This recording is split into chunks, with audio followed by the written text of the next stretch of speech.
तानिया में इसकी थोड़ी आवाज़ बढ़ाई।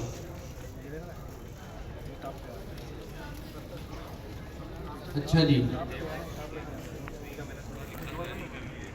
तो लास्ट क्लास में हमने जो है वो थोड़ा कम कर दिया, बहुत हो गया।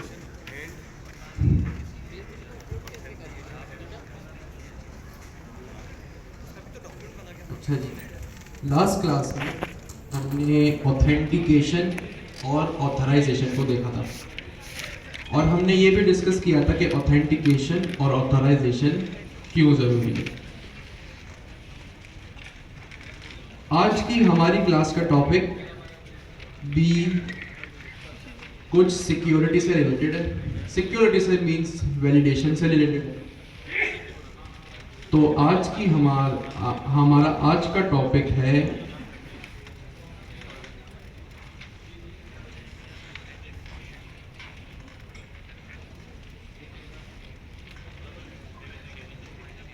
Form validation using react hook forms.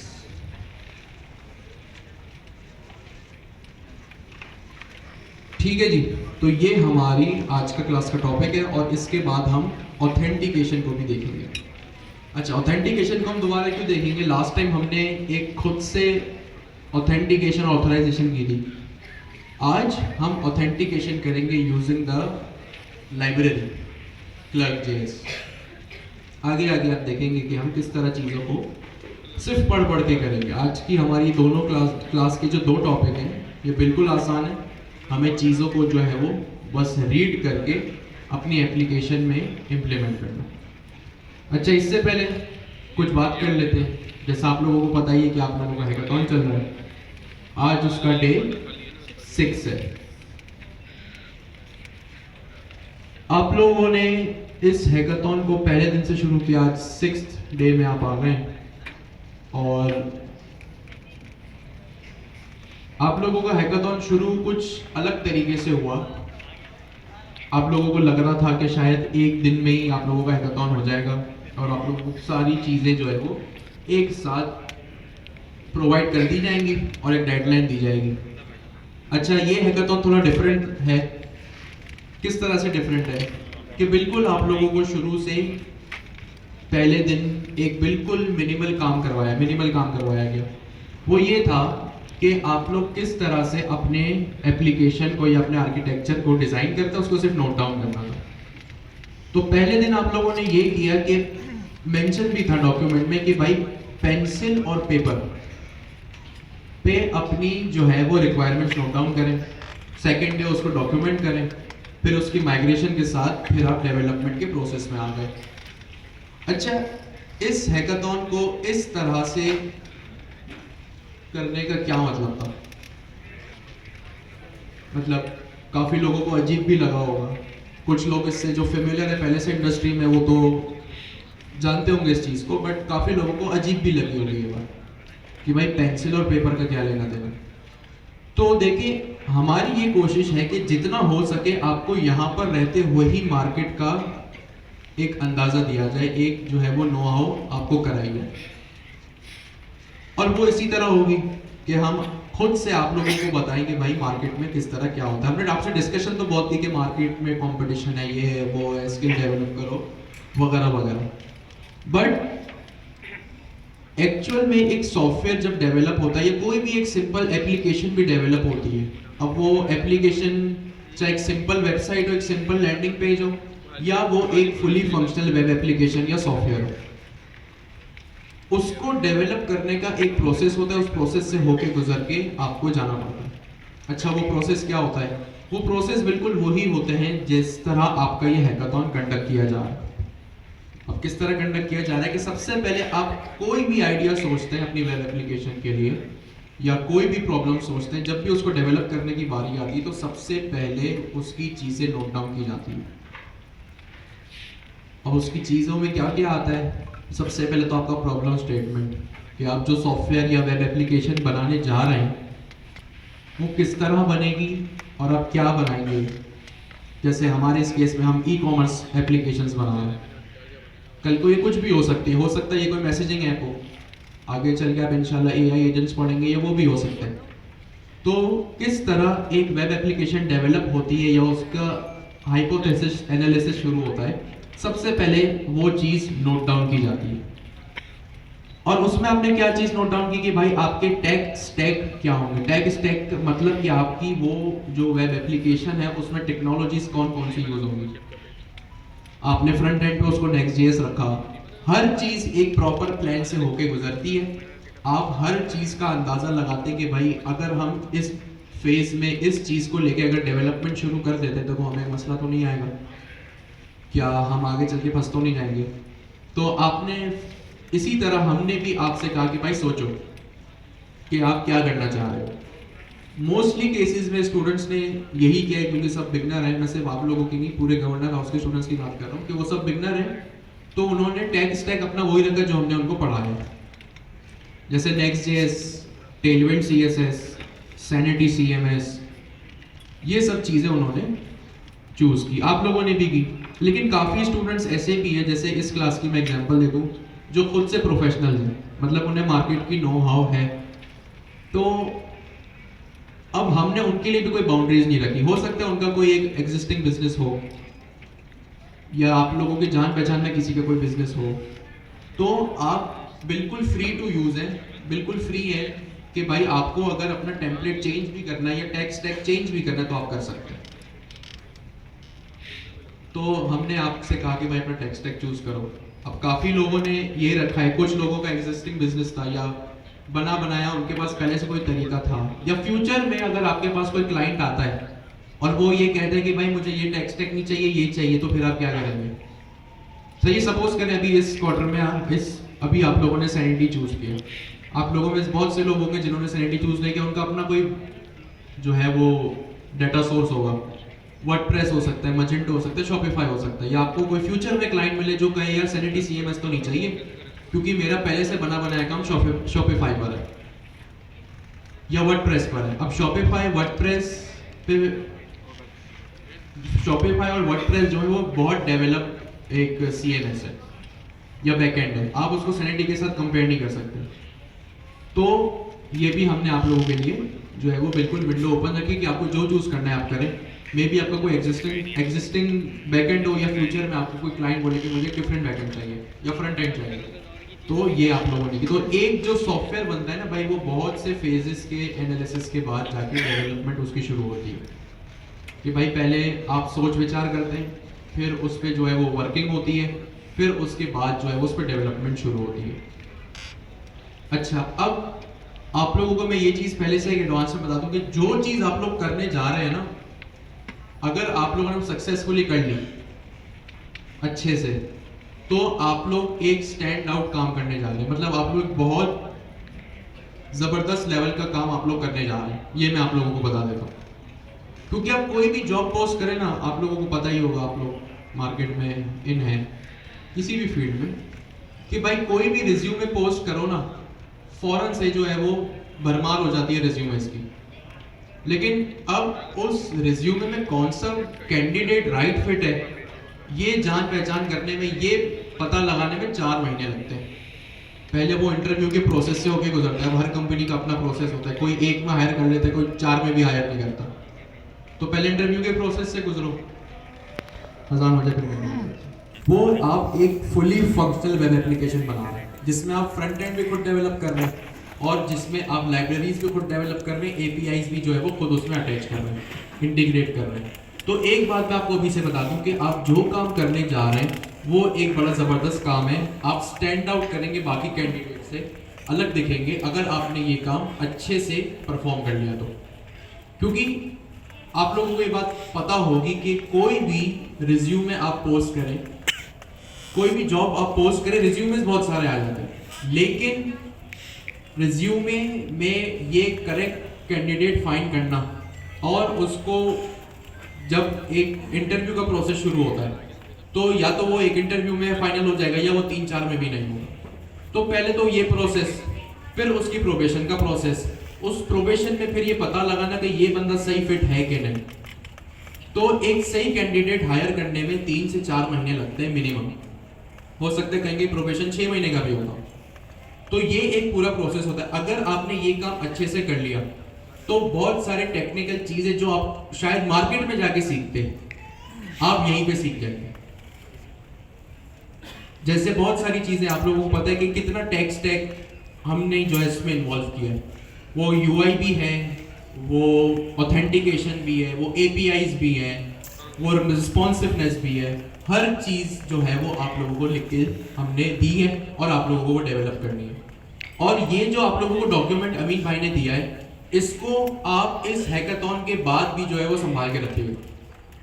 मतलब आप लोग इससे पढ़ के जो है वो अलग तरीके की एप्लीकेशन भी बना सकते हैं। दुनिया की कोई भी एप्लीकेशन आप बना, जरूरी नहीं है ई कॉमर्स की हो। ये तो आप अभी ई कॉमर्स बना रहे हैं, हो सकता है कल को आप कोई मैसेजिंग ऐप बनाए। तो भाई ये जो एक पूरा प्रोसेस है ना कि सबसे पहले उसका आर्किटेक्चर डिसाइड होता है, फिर उस पे एनालिसिस होते हैं, उसके बाद जाके उसकी डेवलपमेंट स्टार्ट होती है। एपीआईज तो हमने आपको खुद दे दी, कल को आप कोई और काम करेंगे तो एपीआईज भी आपके प्रोडक्ट के लिहाज से, आपके प्रोजेक्ट के लिहाज से एपीआई कौन सी अच्छी है, कौन सी चलेगी, वो भी आप खुद डिसाइड करेंगे। इस केस में हमने आपको दे दी, लेकिन कल को आप कहीं जॉब करेंगे या अपना कोई स्टार्टअप लॉन्च करेंगे, वहां तो आप खुद डिसीजन मेकर होंगे।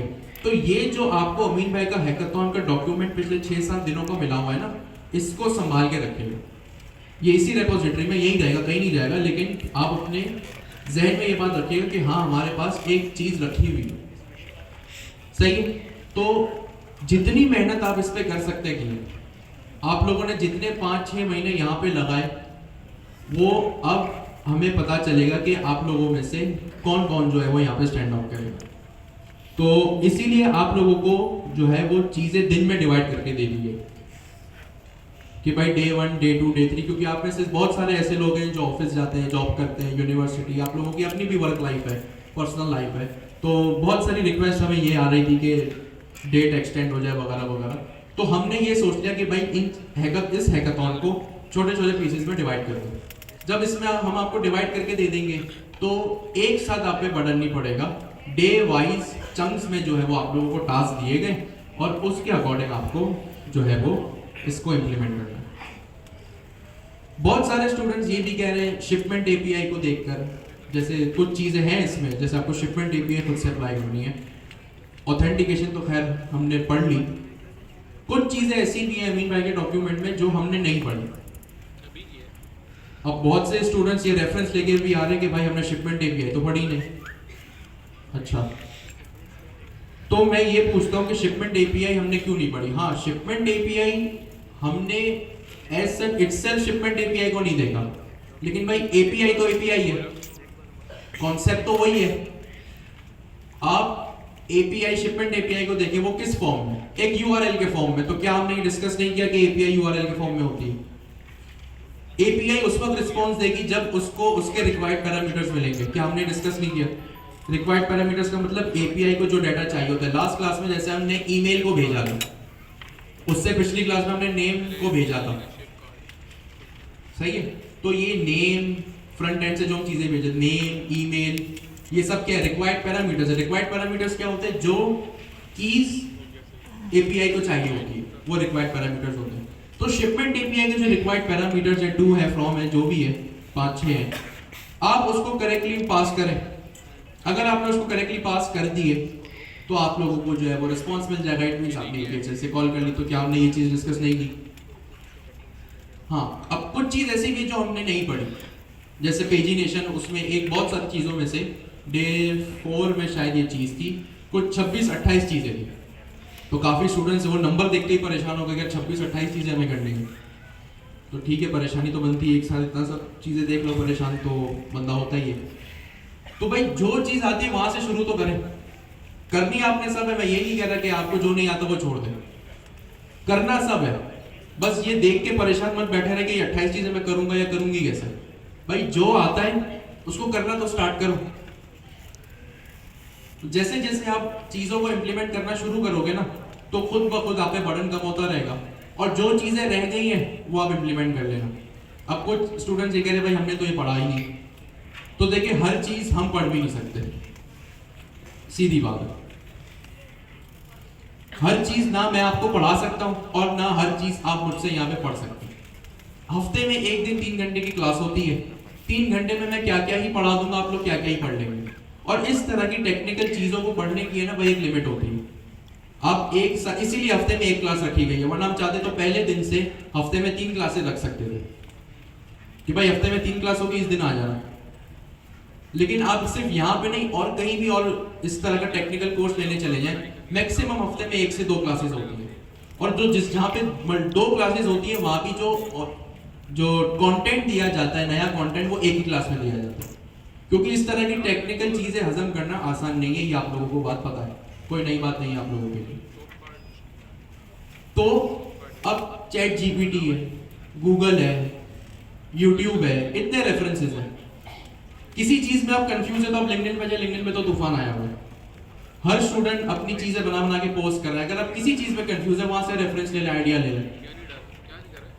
तो आपके पास रिसोर्सेज बहुत है, आप पढ़ने वाले हो। और अभी तो चले खैर है, मैं हूं आप लोगों के बराबर में, आप लोगों के जान पहचान वाले बैठे हुए हैं। लेकिन जब आप रियल वर्ल्ड में जाएंगे ना, तो रोजाना की बेसिस पे ऐसी चीजें होंगी जो आपने पढ़ी नहीं होंगी, जो आपने सुनी भी नहीं होंगी, बस पढ़ पढ़ के आपको वो इम्प्लीमेंट करना होगा।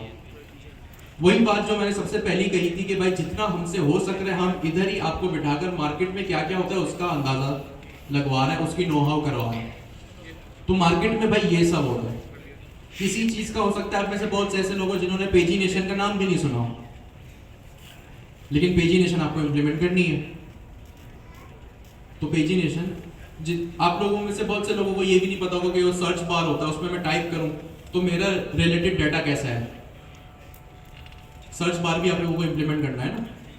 सर्च बार में क्या होता है, मैं कुछ भी लिखूं, मैं जो लिख रहा हूं उससे रिलेटेड डाटा मुझे आके दिखा दे।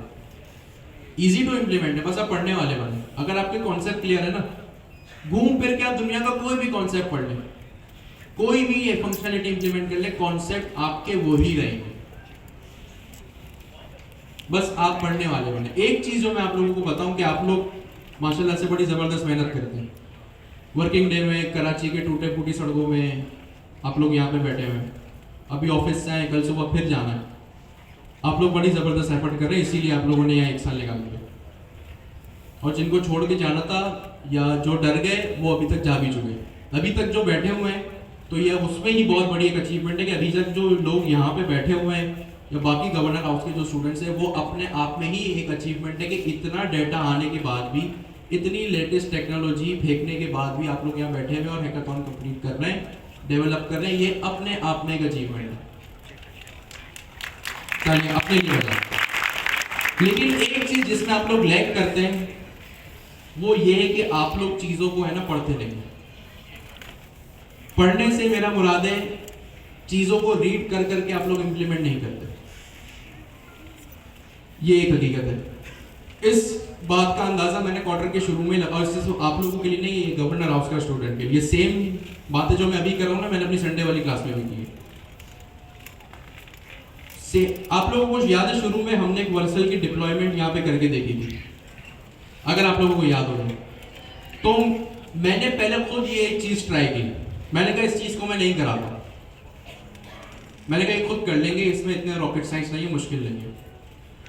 लेकिन मुझे वो चीज यहाँ पे करानी पड़ी, क्यों?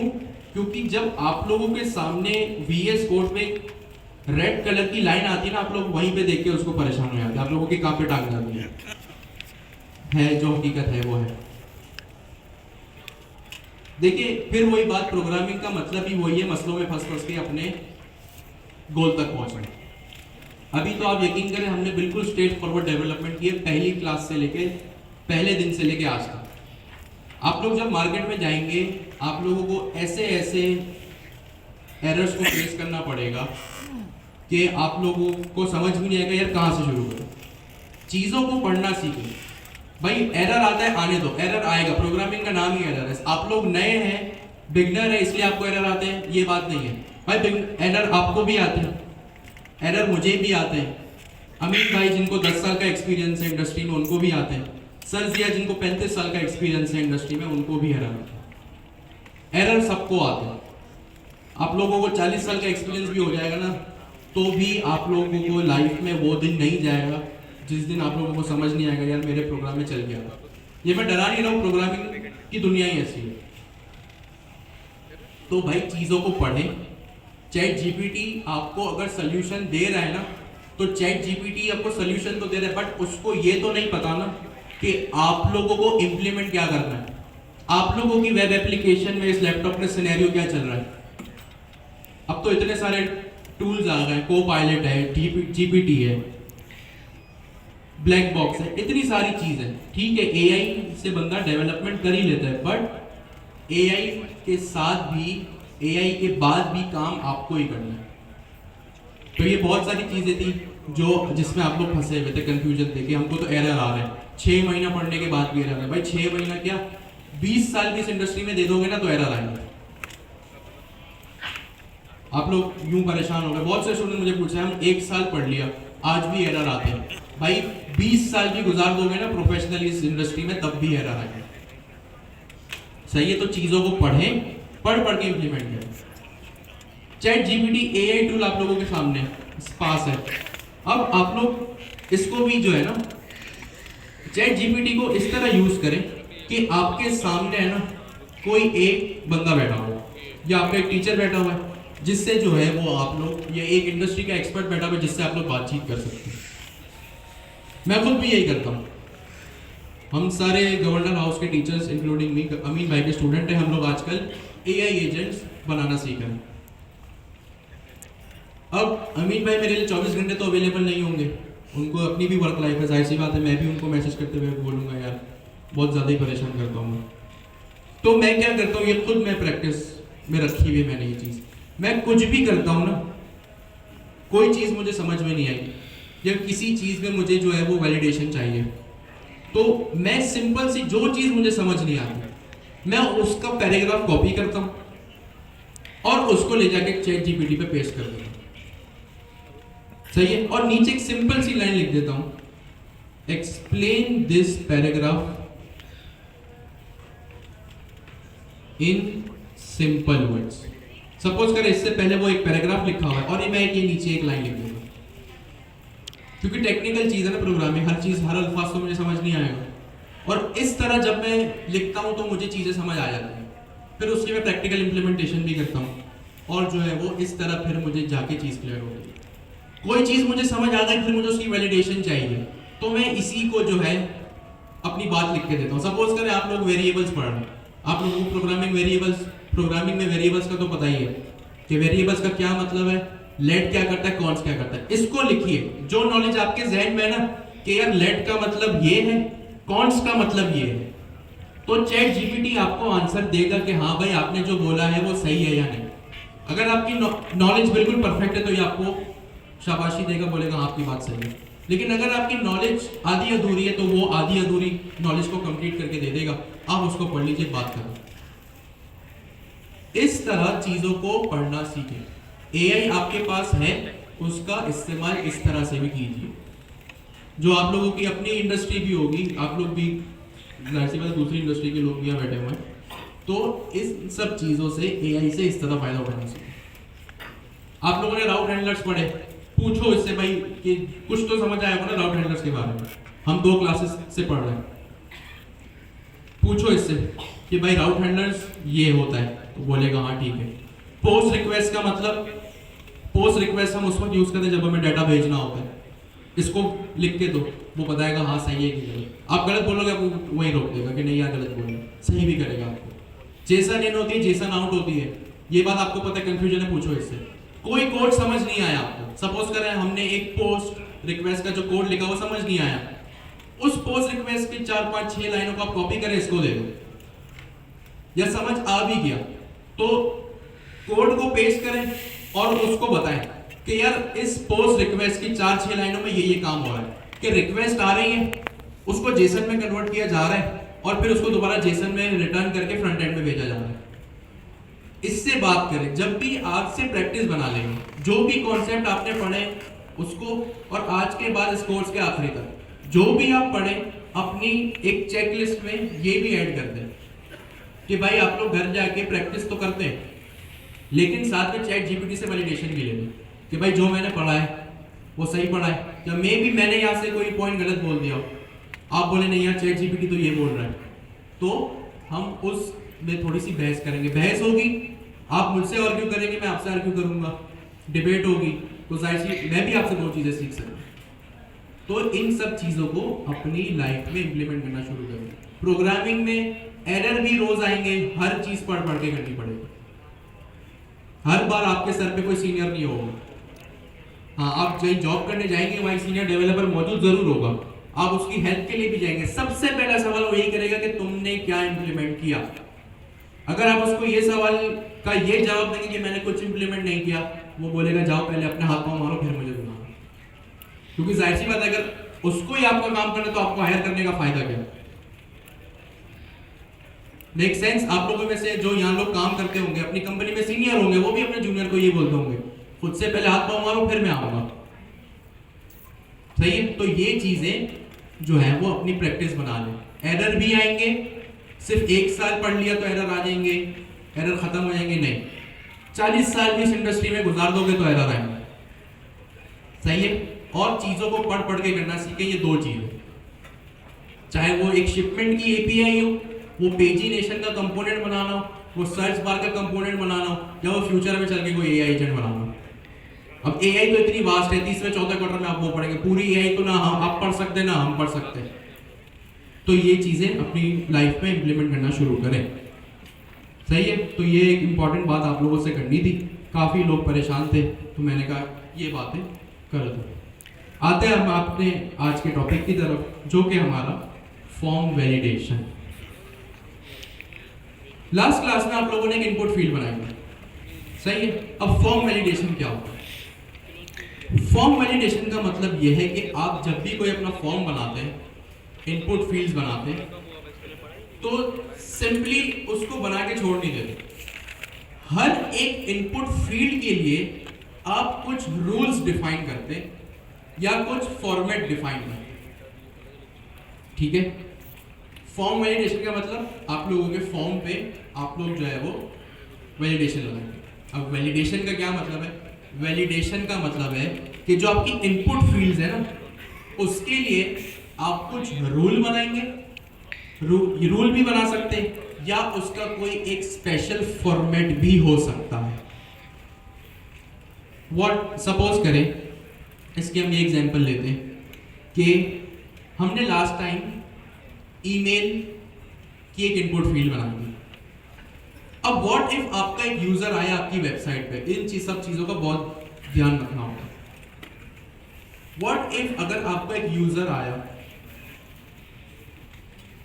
उसको ईमेल आप ये चाह रहे हैं, ये एक्सपेक्ट कर रहे हैं कि यूजर आएगा और इस फील्ड में अपना जो है वो ईमेल भेजेगा।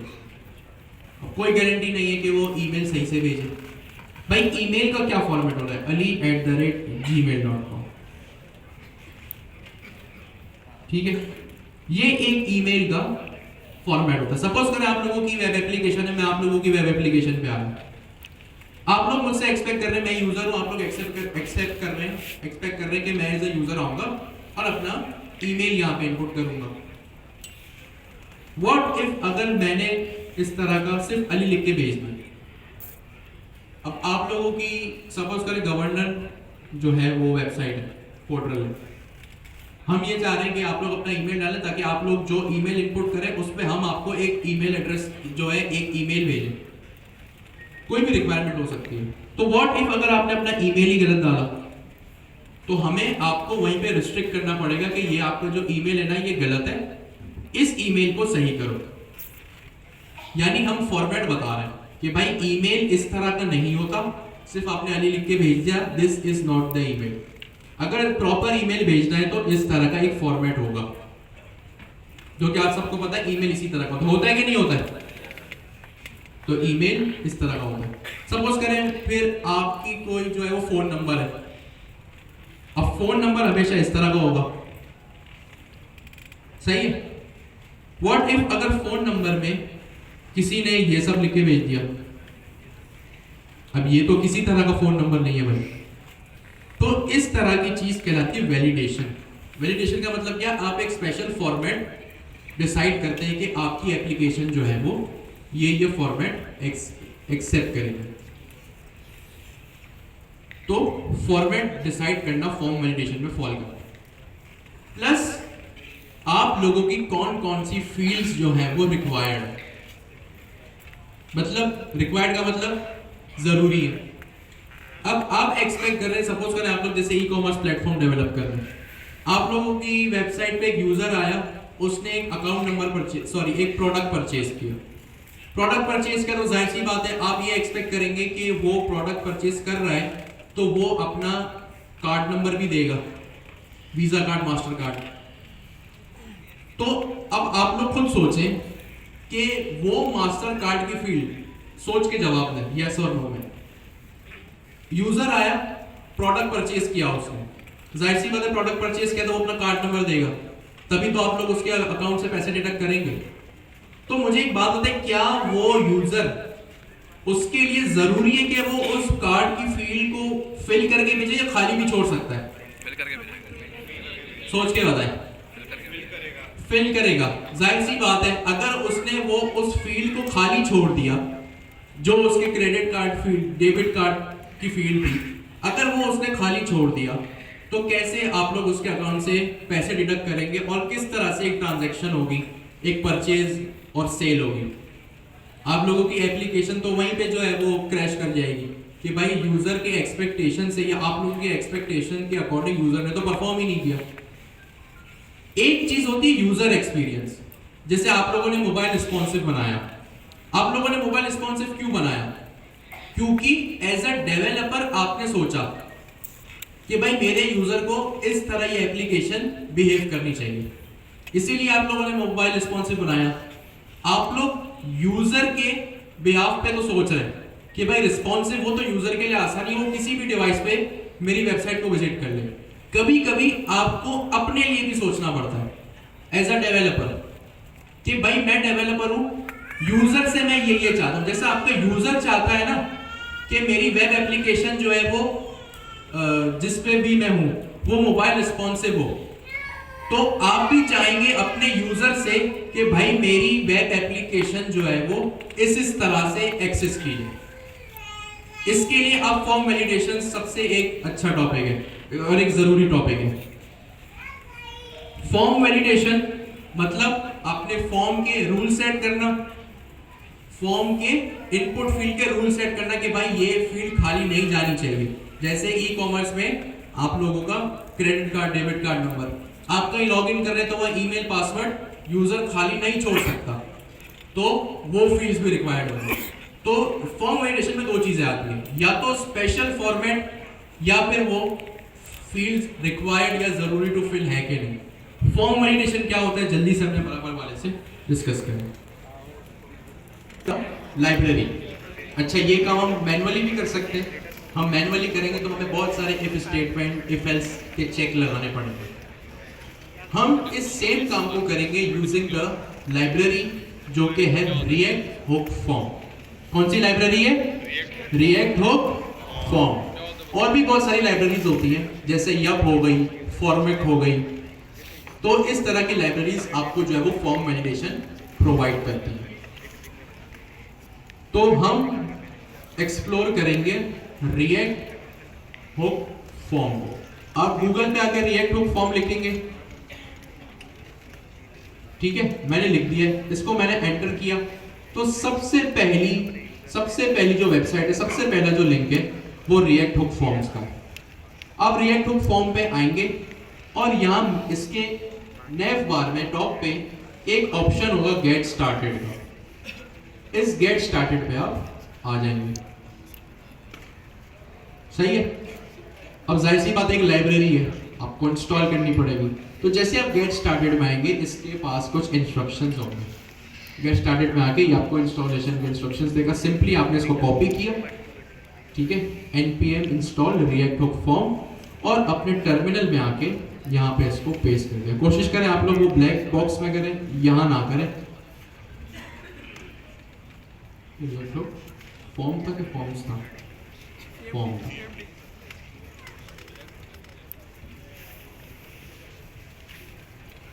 ठीक है, यहां मेरी इंस्टॉलेशन शुरू हो गई।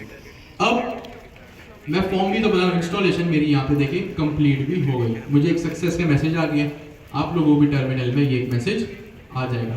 इसको वेरीफाई करने का दूसरा तरीका ये है कि आप पैकेज जेसन में जाएं और यहाँ पे पैकेज जेसन में जो आप लोग डिपेंडेंसीज में आएंगे तो यहाँ पे आप लोगों को रिएक्ट हुक फॉर्म दिख जाएगा। सक्सेसफुली आप अपनी प्रोजेक्ट में कोई भी लाइब्रेरी इंस्टॉल करेंगे ना, वो आप लोगों को यहाँ पे शो हो जाएगी, कर दी जाएगी। तो यहाँ पे शो हो रही है, इट मीन्स सक्सेसफुली मेरी लाइब्रेरी इंस्टॉल हो गई। अब मैं एक फॉर्म बनाता हूँ जिसमें मैं वैलिडेशन लगाऊंगा। एक काम करते हैं, फॉर्म जीपीटी से बनवाते हैं। मैंने अब लिखा develop a component using Tailwind CSS. The component should have form with 2 fields, ठीक है, with 2 fields, name and email with a submit button। मैंने इसको कहा भाई मुझे एक कंपोनेंट डेवलप करके दो जिसमें एक फॉर्म हो, फॉर्म में नेम हो, ईमेल हो और एक सबमिट बटन हो। The form should be appearing in the center of the page। ठीक है, मैंने कहा भाई फॉर्म बनाओ, कंपोनेंट बनाओ, उसमें फॉर्म हो, 2 फील्ड्स हो, सबमिट बटन हो और क्या हो, पेज के सेंटर में the form background should be dark. अगर यहाँ पे व्हाइट होगा तो आप लोगों को पता विजिबल होता नहीं। देखते हैं क्या डेवलप करके देते हैं, अगर कुछ चेंजेस करनी होगी तो हम कर लेंगे। ठीक है, तो यहाँ पे इसने मुझे एक फॉर्म जनरेट करके देना शुरू कर दिया। अच्छा, मुझे इसको रिएक्ट कंपोनेंट लिखना चाहिए था to be more precise. Develop a React component, देखते हैं।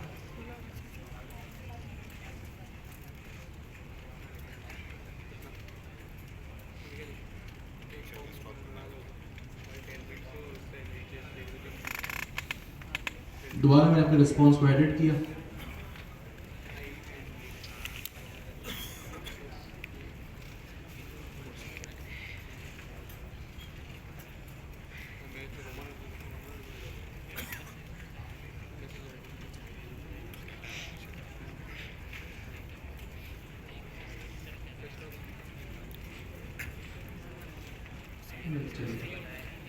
तो देखिए, इसने मुझे यहाँ पे एक फॉर्म डेवलप करके दिया। ठीक है, इस फॉर्म को मैं क्या करता हूँ, कॉपी करता हूँ और सीधा ले जाता हूँ अपने कंपोनेंट में। यहाँ मैं भी कंपोनेंट बना लेता हूँ एक, यहाँ पे इसका नाम मैं लग देता हूँ components slash form validation dot tsx। यहाँ पे मैंने, बल्कि मैं वही कॉपी किया था, इसका नाम में इसका सेंटर्ड फॉर्म रखा है, मैं इसका नाम चेंज करके फॉर्म वैलिडेशन रख देता हूँ, फॉर्म वैलिडेशन। ठीक हो गया जी, यहाँ पे मेरा कंपोनेंट डेवलप हो गया। अब मैं पेज डॉट tsx में आता हूँ, इन सब चीज़ों को रिमूव करता हूँ और यहाँ पे फॉर्म वैलिडेशन को रेंडर कर देता हूँ। ठीक हो गया, रेंडर भी कर दिया, कंपोनेंट बना भी लिया। ठीक है, मेरी एप्लीकेशन चल रही है जी। हाँ, मेरी एप्लीकेशन अप एंड रनिंग है। मैं अपने टर्मिनल में आया, लोकल होस्ट 3000 मैंने रन किया।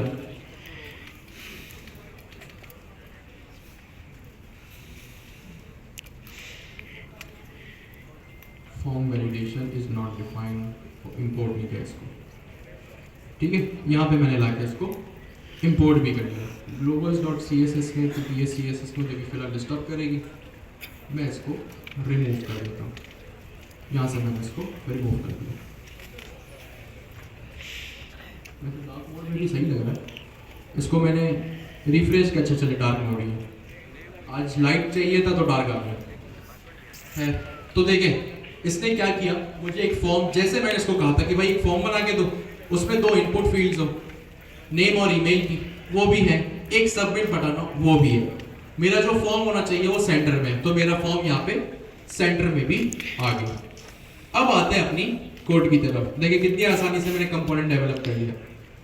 ठीक है, तो यहाँ पे इस तरह से मुझे चीजें मिल गई। अब यहाँ पे आप लोग थोड़ा कोड भी फोकस करें। आउटपुट तो ठीक है हमारे मतलब का आया, क्या कोड हमें हमारे मतलब का मिला? अब कोड भी देखते हैं। यहाँ फॉर्म का टैग है, मुझे चाहिए था ये, तो फॉर्म का टैग आ गया। इसके बाद मुझे इनपुट फील्ड चाहिए थी नेम के लिए, वो भी इसने डेवलप करके दी। फिर मैं और नीचे आया, इसने मुझे ईमेल की फील्ड भी डेवलप करके दी। अभी तक तो बड़ा जबरदस्त काम हो रहा है। सबमिट बटन मैंने इसको लगा भाई सबमिट बटन भी होना चाहिए, एक अदद सबमिट बटन भी है। और फॉर्म मेरा कहाँ आ रहा है? बिल्कुल पेज के बीचों बीच आ रहा है। तो आप लोग इन क्लासेस से बिल्कुल फेमिलियर है। Flex, item center, justify center, minimum height screen, BG gray 900 कि भाई फ्लेक्स हो, उसकी हाइट पूरी स्क्रीन की हो, आइटम सेंटर जस्टिफाई सेंटर से बिल्कुल सेंटर में मेरी चीजें आ गई। ठीक हो गया। बाकी ये देखे राउंडेड एलजी, बॉर्डर रेडियस के लिए P6 पैडिंग के लिए, बीजी ग्रे बैकग्राउंड के लिए, टेक्स्ट 2XL फॉन्ट साइज के लिए, टेक्स्ट वाइट, MB4, इन सारी क्लासेस से जो है वो फेमिलियर है। इसमें कुछ नई क्लासेस होंगी आपके लिए ऑफ कोर्स, तो वो आप एक्सप्लोर कर सकते हैं। बाकी यहाँ मैक्सिमम जो क्लासेस हैं आप उन सबसे फेमिलियर हैं। ठीक हो गया। अब बारी आती है रिएक्ट हुक फॉर्म में। रिएक्ट हुक फॉर्म को इंप्लीमेंट करना बहुत आसान है। जहां से हमने इसको डाउनलोड किया, इंस्टॉल किया अपने पैकेज को, वहीं से हम पढ़ पढ़ के चीजों को करेंगे। ठीक हो गया। इंस्टॉलेशन हमारी कंप्लीट हो गई। इसके बाद जो है वो हमें ये एग्जांपल भी प्रोवाइड करना है कि भाई ये एग्जांपल है, इस तरह से आप अपने जो है वो पैकेज को यूज कर सकते हैं। तो जाहिर सी बात है, सबसे पहले मैं रिएक्ट हुक फॉर्म को यहाँ पे इंपोर्ट करूंगा और इसमें जो है मेरे पास एक फंक्शन है बना बनाया, क्योंकि लाइब्रेरी है, लाइब्रेरी का मतलब बनी बनाई चीजों को आप बस यूज कर लो। इसको मैंने कॉपी किया, यहां पे लाके इसको मैंने पेस्ट कर दिया। ठीक है, मैंने क्या किया, import use form. Use form जो है वो रिएक्ट हुक फॉर्म का एक बिल्ट इन फंक्शन है। मैं आपको बता रहा हूं, इसमें ये सेम चीज लिखी हुई है, आप जाके वैलिडेट कर लीजिए। रिएक्ट हुक फॉर्म से मैंने इसको इंपोर्ट कर लिया। अब इसको हम यूज करना शुरू करेंगे। यूज क्या करेंगे? रिटर्न स्टेटमेंट से पहले और कॉन्स्ट के बाद। मैंने यहां पे लिखा const is equals to use form और यहां पे लाके मैंने लिख दिया रजिस्टर। ठीक है, मैंने क्या किया, const curly brackets register is equals to use form. आज तक हम सिंपल एक वेरिएबल बना दें। अब आप लोग ये सवाल पूछेंगे भाई कर्ली ब्रैकेट्स क्यों लगा दें, ये कहां आ गई, ये तो हमने आज तक नहीं लगाया। किसी को पता है इस तरह के सिंटैक्स को क्या कहते हैं? क्या कहते हैं? डीस्ट्रक्चरिंग। जबरदस्त। इस तरह के सिंटैक्स को कहते हैं डीस्ट्रक्चरिंग। डीस्ट्रक्चरिंग क्या होता है पता है आपको? जबरदस्त जी, आप बताएं। बहुत अच्छी बात है। और किसी को पता है डीस्ट्रक्चरिंग क्या होता है? जी आप बताएं। जबरदस्त, एक्सीलेंट। तो डीस्ट्रक्चरिंग का मतलब ये होता है, तीनों रिस्पांस बड़े सही मिले। डीस्ट्रक्चरिंग का मतलब ये होता है कि भाई मेरे पास यूज फॉर्म में कुछ रखी हुई चीजें, उस यूज फॉर्म में से रखी हुई चीजों को मुझे इस तरह प्रोवाइड करना। अच्छा, इसका क्या मतलब है? ये तो सिंटैक्स कह रहा है ना। अब हम देखते हैं डीस्ट्रक्चरिंग क्या होता है। देखिए, डीस्ट्रक्चरिंग का मतलब होता है बहुत सारी चीजों में से, अब गौर से सुनिएगा, डीस्ट्रक्चरिंग का क्या मतलब होता है? बहुत सारी चीजों में से अपने काम की चीज निकालना इज कॉल्ड डीस्ट्रक्चरिंग। सही है? क्या कहा मैंने? बहुत सारी चीजों में से अपने काम की चीज निकालना इज कॉल्ड डीस्ट्रक्चरिंग। अच्छा, अब इसकी एग्जांपल कुछ यूं है। सपोज करें आपकी अम्मी गई पूरे महीने का सामान लेने, दाल, चावल, चीनी, चाय पत्ती, जो भी था पूरे घर में जो आपकी नीड होती है पूरे महीने की, वो आपकी अम्मी ले आए। उसके साथ साथ वो आपके लिए भी कुछ चीजें लाई, चिप्स, बिस्किट, चॉकलेट वगैरह। अब आप मुझे बात बताएं, इतनी सारी चीजें लाई आपकी अम्मी, अब आप क्या करेंगे? जाहिर सी बात है, दाल चावल चीनी का आपसे तो कोई लेना देना है नहीं। अच्छा, आप लोगों का तो है, मैं एक जेन्युइन नॉर्मली बात कर रहा हूं। अब आप लोग क्या करेंगे? दाल है, चावल है, चीनी है, चाय पत्ती है और 10 चीजें, साथ में आपके काम की चीज चाय कह रहा हूं, चिप्स, बिस्किट वगैरह है। तो आप जाहिर सी बात है यही काम करेंगे, आप उन सब चीजों को करेंगे इग्नोर, और जो आपके काम की चीज है ना आप उसको कर लेंगे एक्सट्रैक्ट। अब चीजें बहुत सारी थी, आपने क्या किया, सिर्फ अपने काम की चीज जो आपको काम आने वाली थी ना, आपने सिर्फ उन चीजों को लिया। तो इसी तरह यूज फॉर्म होक एक फंक्शन है जो कि हो सकता है आपको बहुत सारी चीज रिटर्न करके दे रहा हूं, लेकिन आपने क्या किया, फिलहाल आपको सिर्फ रजिस्टर फंक्शन चाहिए था तो आपने सिर्फ रजिस्टर फंक्शन को ही एक्सट्रैक्ट किया, वैसे जैसे आप चिप्स बिस्किट वगैरह को कर रहे हैं। तो डीस्ट्रक्चरिंग क्या होता है, बहुत सारी चीजों में से सिर्फ अपने काम की चीज को निकालना, इसको डीस्ट्रक्चरिंग, और इसका सिंटैक्स कुछ इस तरह का। सही है। अच्छा ये क्या चीज हो सकती है, ये एक फंक्शन है। फिर वही बात, आप लोगों को कॉन्सेप्ट क्लियर होनी चाहिए, ये चीज हम पहले कर चुके हैं। क्वार्टर 1 में आप लोगों को याद हो फंक्शन बनाते थे, उस फंक्शन को हम रिटर्न करते थे। अब सपोज करें उस फंक्शन में एक ऑब्जेक्ट रिटर्न हो रहा हो, ऑब्जेक्ट में मल्टीपल की वैल्यू पेयर्स हो सकते हैं। सपोज करें वो 10 की वैल्यू पेयर्स आपको दे रहा है, आपको सिर्फ 2 चाहिए, तो आप इस तरह से उन 2 को एक्सट्रैक्ट करें। ये काम आप लोग पहले कर चुके, बस सिंटैक्स डिफरेंट है। आप लोग क्या करते थे, एक फंक्शन लिखते थे, उसके आखिर में एक रिटर्न स्टेटमेंट लगाते थे। वो रिटर्न स्टेटमेंट हो सकता है एक ऑब्जेक्ट हो, सही है ना। सपोज करें या मैं चले डेमोन्स्ट्रेशन भी करके बता रहा हूं। एक फंक्शन लिखा आपने ABC, और यहाँ पे ये रिटर्न कर रहा है एक ऑब्जेक्ट। ऑब्जेक्ट में इसने लिख दिया name Ali, as name Ali, और ये काम कर रहा है ईमेल ali@gmail.com। अब लोग ये रिटर्न कर रहे हैं। अब आप क्या करेंगे, कॉन्स्ट, इसको एक फंक्शन में वेरिएबल में स्टोर करेंगे। जैसे सपोज करें आपने लिखा const result is equals to ABC। अब जब भी आप इस रिजल्ट को कंसोल करेंगे आपको ये चीजें मिलेंगी, ये चीज आप लोगों को पता है। सपोज करें, जाहिर सी बात है मुझे ये ऑब्जेक्ट चाहिए, हो सकता है इस ऑब्जेक्ट में 20 कीज हो, 20 चीजें हो सकती है, मुझे सिर्फ नेम चाहिए, तो मैं क्या करूंगा, इसको इस तरह लिख के सिर्फ नेम कर दूंगा बस। अब मुझे अगर ईमेल की जरूरत नहीं है ना, तो मुझे ईमेल नहीं मिलेगा। मैं इस तरह से एक स्पेशल सिंटैक्स लगा के, जिसको डीस्ट्रक्चरिंग कहते हैं, इसको मैं इस तरह एक्सट्रैक्ट करूंगा। तो डीस्ट्रक्चरिंग क्या होता है, बहुत सारी चीजों में से सिर्फ अपने काम की चीज निकालना, इज कॉल्ड डीस्ट्रक्चरिंग। तो ये होता है सिंपल सा डीस्ट्रक्चरिंग का काम, ठीक है। ये मैंने कर दिया इसको डीस्ट्रक्चर। सिंटैक्स पता होना चाहिए, तभी अगर कुछ एनहांसमेंट्स करनी हो, कोई एरर आ जाए, तो आपको पता होना चाहिए भाई शुरू कहां से करना है या किस लाइन पे क्या होगा। आपने ये रजिस्टर को इस तरह से एक्सट्रैक्ट किया। अब मैं क्या करूंगा, एक और चीज को डीस्ट्रक्चर करूंगा, जो कि है मेरा हैंडल सबमिट। हैंडल सबमिट भी एक फंक्शन है, सही है। हैंडल सबमिट क्या है, एक फंक्शन है। अब मैं इसको यूज करना शुरू करता हूं। सबसे पहले मैं फॉर्म पे एक इवेंट हैंडल लगाऊंगा, ठीक है। वो इवेंट हैंडल कौन सा होगा, कौन सा होगा, ऑन सबमिट। भाई आप लोग सो क्यों रहे, ऑन सबमिट का मैंने यहां पे एक इवेंट हैंडल लगा दिया, सिंपल। ऑन सबमिट का मैंने इवेंट हैंडल लगाया, जो हम आज तक लगा रहे हैं। अब इस ऑन सबमिट में आके मैं इस हैंडल सबमिट को, जो कि मैं यूज फॉर्म से इंपोर्ट कर रहा हूं, वहां से मैं इसको ले आऊंगा इस तरह से, और ये एक फंक्शन है जो राउंड ब्रैकेट लगाऊंगा। अब मैं क्या करूंगा, एक अपना खुद का भी फंक्शन बना लूंगा। मैंने लिखा const custom submit is equals to console dot log data, और यहाँ डेटा को मैंने इस तरह पास कर दिया, सही है। अब यहाँ पे क्या हुआ सुनिए, मैंने कॉन्स्ट सबमिट नाम का एक फंक्शन बनाया, कस्टम सबमिट नाम का। ये वही फंक्शन है जो हम आज तक पिछली 2-3 क्लासेस से बनाते हुए आए, ठीक है। एक मैंने फंक्शन बनाया, फिर मैंने एक ऑन सबमिट नाम का इवेंट हैंडल लगाया, जो आपको पता है फॉर्म सबमिट होता है, तो यहाँ ऑन सबमिट नाम का मैंने इवेंट हैंडल लगा दिया। फिर इसके बाद एक हैंडल सबमिट को मैंने यहाँ पे ऊपर से इंपोर्ट किया, यहाँ पे लाके इसको मैंने यूज कर दिया।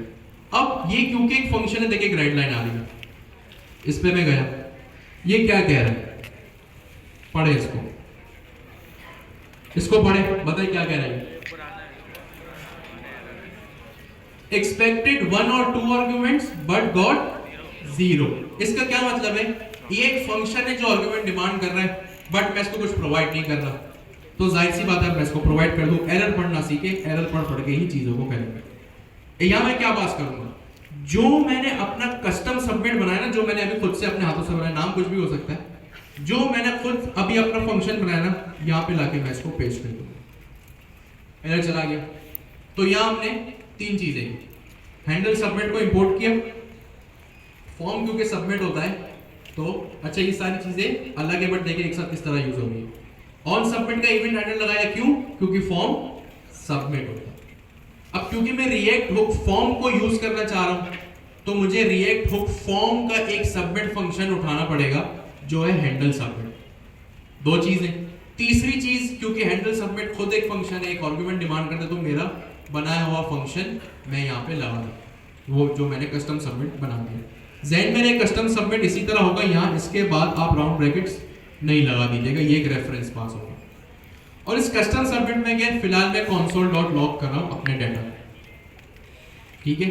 जो मैं फॉर्म में मुझे वैल्यू मिलेगी मैंने उसको सिंपल console.log करवा दिया। हो सकता है आपके रियल वर्ल्ड एप्लीकेशन में ये कोई यहाँ पे कोई डेटाबेस की क्वेरी लिखी हो जहाँ पे आप डेटाबेस में डाटा राइट कर रहे हो, जैसे हमने पिछली क्लास में किया था कि हमारी एक सबमिट फंक्शन में जिसका नाम हैंडल सबमिट था, उसमें हम एक पोस्ट रिक्वेस्ट भेज रहे थे, यहाँ पोस्ट रिक्वेस्ट हो सकती है। अभी हमारे केस में यहाँ पे सिर्फ एक हम डाटा को कंसोल करवा रहे हैं, खत्म हो गई बात। फिर अभी हमने अपने इनपुट फील्ड्स पे कुछ नहीं किया, अब आते हैं हम अपने इनपुट फील्ड्स पे, ठीक है। चीजों को पढ़ के करना है, यहाँ पे सब लिखा हुआ देखें। मैंने रजिस्टर इंपोर्ट किया, ठीक है, इसने भी डी स्ट्रक्चर करके किया, मैंने भी इस तरह। इसने हैंडल सबमिट को इंपोर्ट किया, डी स्ट्रक्चर होके ही हो रहा है, ठीक है। कहां से हो रहा है, यूज फॉर्म से।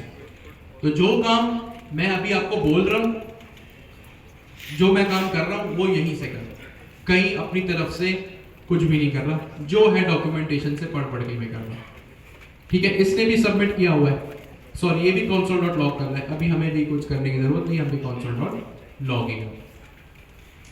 फिर वही बात, ऑन सबमिट का इवेंट हैंडलर, हैंडल सबमिट नाम का फंक्शन, और जो कस्टम सबमिट फंक्शन बना हुआ है वो भी इसने यहाँ पे लाके इस तरह कॉल कर दिया। अब हम अपने इनपुट फील्ड्स पे तो हमने कुछ किया नहीं, अब मैं किस तरह करूँ, मैं इनपुट फील्ड पे आऊंगा अपनी, मैं अपनी इनपुट फील्ड पे आया, यहाँ पे मैंने डायरेक्ट लगाए कर्ली ब्रैकेट्स लगाए और 3 डॉट लगा दिए, और इस 3 डॉट के बाद जो मैंने ऊपर से रजिस्टर फंक्शन इंपोर्ट किया है ना यूज फॉर्म से, इसको मैंने यहाँ पे लाके यूज कर लिया, ठीक है। क्योंकि फंक्शन है तो राउंड ब्रैकेट्स यहाँ भी लगे।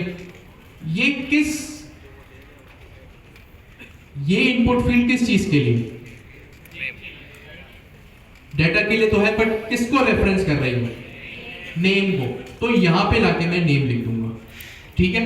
इस तरह मैंने क्या किया, कर्ली ब्रैकेट्स लगाए, ये एक प्रॉप को पास करने का स्पेशल तरीका है, इसमें हमें डिटेल में जाने की नीड नहीं है, ये सिंटैक्स है, इसको कॉपी पेस्ट कर लीजिएगा, सही है। मैंने यहाँ पे क्या किया, कर्ली ब्रैकेट्स लगाए, 3 डॉट लगाए, रजिस्टर नाम का फंक्शन कॉल के जो यूज फॉर्म से आ रहा है, और यहाँ जिस फील्ड के लिए मैं यूज कर रहा हूँ, ज़ेन मेरा ये स्मॉल हो, मैंने यहाँ नेम लिख लिया, ठीक है। अब मेरी इनपुट फील्ड की जान पहचान और मैं सबमिट कर सकता हूँ अपना फॉर्म सबमिट करने के लिए मैंने यहाँ पे ऑन सबमिट हैंडल सबमिट लगा दिया, और फील्ड की मैंने यहाँ पे जो है वो इस तरह से लिंक कर दिया। जब फॉर्म सबमिट होगा डाटा मेरा console.log में आ जाएगा। देखते हैं, कोड तो हमने काफी लिख लिया, देखते हैं ब्राउजर पे क्या नतीजा निकला। मैं ब्राउजर में आया, रिफ्रेश किया तो एक मसला आ रहा है। क्या मसला है भाई, use form is not a function. अब इसमें यूज फॉर्म को कोई लेना देना नहीं है, मतलब यूज फॉर्म की कोई गलती नहीं है, इसमें जो एक गलती लग रही है वो इसको यूज क्लाइंट बनाना।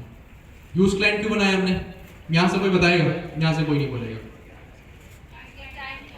क्योंकि क्लाइंट साइड पे रेंडर करना है। क्यों क्लाइंट साइड पे करना है, ऐसे ही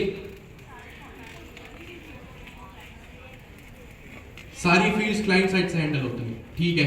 और भी एक मेन रीजन है, सर्वर साइड ब्राउजर पे तो होता है, वो तो रीजन है ना कि यूज क्लाइंट कर दिया तो ब्राउजर पे होगा। किस रीजन से कर रहा हूं मैं? क्योंकि यहां ऑन सबमिट लगाया है।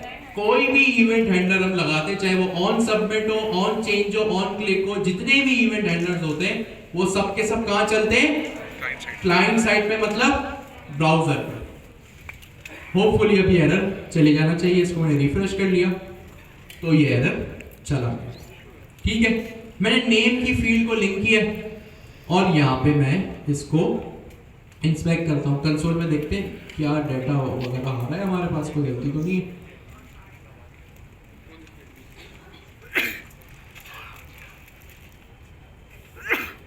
मैं कंसोल में आया,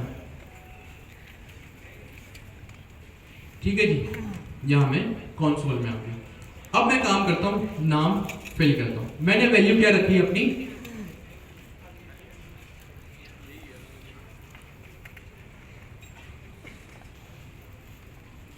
मेरी वैल्यू है Ali Ahmed. Form fill submit करता हूं। मैंने फॉर्म सबमिट किया, वहां देखें नेम का एक ऑब्जेक्ट आया। क्या आया? नेम का क्या आया? की तो आई, किस फॉर्मेट में आई? ऑब्जेक्टिव ऑब्जेक्ट में आई। क्यों? क्योंकि कर्ली ब्रैकेट्स लगे हुए, सही है। तो नेम, फिर वही बात, प्रॉप्स हमेशा एक ऑब्जेक्ट बनके पास होता है। तो यहां पे नेम आया, क्यों? क्योंकि मैंने अपनी फील्ड का नाम रखा था नेम। मैंने इसमें क्या वैल्यू पास की? अली अहमद, तो यहां पे अली अहमद आ गया। मैं इसमें कोई दूसरा नाम पास कर लेता हूं। मैंने हसीब पास किया, फॉर्म सबमिट किया, तो देखें अब मेरे पास नेम क्या आ रहा है? हसीब आ रहा है। तो ये है लाइब्रेरी को यूज करने का फायदा। हमने यूज स्टेट भी देखा, यूज रेफ भी देखा, और हमने अब रिएक्ट हुक फॉर्म भी देखा, ठीक है। तो अब आपको तीनों चीजें आती है। और एक और चीज आपने नोट की होगी, सारे काम खुद ही करना है। मुझे e.prevent डिफॉल्ट लगाने की भी जरूरत यहाँ पे नहीं पड़ी। इस तरह मेरी चीजें आ गई। सेम काम मैं ईमेल के लिए भी कर लेता हूँ। जैसे मैंने यहाँ रजिस्टर को जान पहचान कराया ना, यहाँ पे मैं ईमेल की भी जान पहचान करा देता हूँ। इनपुट में आया, कर्ली ब्रैकेट्स लगाए, 3 डॉट लगाए, रजिस्टर लिखा, और यहाँ पे मैंने ईमेल लिख दिया। आपकी कोई और भी फील्ड हो सकती है। सपोज करें वो क्रेडिट कार्ड हो तो यहाँ पे क्रेडिट कार्ड आएगा। मेक श्योर करें स्पेस वगैरह मत डालें, क्योंकि जावास्क्रिप्ट कंफ्यूज हो जाएगा। अगर आपको आपका नाम इतना ही लंबा चौड़ा है तो अंडरस्कोर वगैरह भी आप लगा सकते हैं। डेट ऑफ बर्थ होगा तो डेट ऑफ बर्थ आएगा, ठीक है। पासवर्ड होगा, पासवर्ड आएगा। जो भी आपकी फील्ड्स हैं उसको आप इस तरह से इनिशियलाइज करेंगे, ठीक है। अब मैंने यहाँ पे करा दी जान पहचान, ये काम तो मेरा हो गया। अब मुझे इस फील्ड को करना है रिक्वायर्ड। क्या करना है? रिक्वायर्ड। रिक्वायर्ड का मतलब कि यूजर बगैर फिल करे आगे ना जा सके। तो सिंपल मैं सिर्फ एक चीज लिखूंगा और मेरी फील्ड रिक्वायर्ड हो जाएगी। मैं यहां पे आता हूं, पहले मैंने जो कोड लिखा है वो देख भी दो, क्योंकि टेस्टिंग करना लाजमी है। मैंने यहां पे लिखा अली अहमद @gmail.com। सबमिट किया, देखें ऑब्जेक्ट है ईमेल और नेम इस तरह से आ रहा है, ठीक है। तो आपको समझ आ गया कि फील्ड्स कैसे फिल होंगी, कैसे उसका रेफरेंस पास होगा रजिस्टर के थ्रू। अब मैं इस फील्ड को रिक्वायर्ड बनाऊंगा। सिंपल मैं एक काम करूंगा, रिक्वायर्ड बनाने के लिए रिक्वायर्ड का मतलब खाली फील्ड ना जा सके। कैसे होगी वो? जहां पे मेरा ये नेम का डबल कोट्स खत्म हो रहा है, रजिस्टर फंक्शन के अंदर रहते हुए जहां ये नेम का कॉलन खत्म हो रहा है, वहां पे आके मैं एक कॉलन कॉमा लगाऊंगा। कॉमा के बाद एक ऑब्जेक्ट पास करूंगा, यहां पे पास करूंगा रिक्वायर्ड की और इसको मैं कर दूंगा ट्रू। इसको पढ़ते आपको समझ ही आ रहा होगा कि मैंने रखा है रिक्वायर्ड मतलब, और ट्रू का मतलब लाजमी। इसका मतलब ये जो नेम की फील्ड है ये लाजमी रिक्वायर्ड होनी चाहिए। तो इस तरह से मैंने यहां पे इसको इंप्लीमेंट कर लिया। अब मैं यहां पे आता हूं, इसको मैंने किया रिफ्रेश। अभी एक चीज नोट कीजिएगा, मेरी नेम की फील्ड है नॉर्मल, जैसे मैं इसको खाली सबमिट करूंगा ना ये फील्ड हाईलाइट होगी, ठीक है। यहाँ पे मैंने इसको खाली सबमिट किया, देखा मैं पहले तो अली अहमद हसीब लिख रहा था ना, मैं कुछ भी नहीं लिख रहा, देखना ये फील्ड हाईलाइट हो जाएगी नेम वाली, अगर सही से इंप्लीमेंटेशन हुई है तो। मैं इसको खाली इंप्लीमेंट सबमिट किया, ये देखिए हाईलाइट हो गई, इसका मतलब मेरा काम चल रहा है।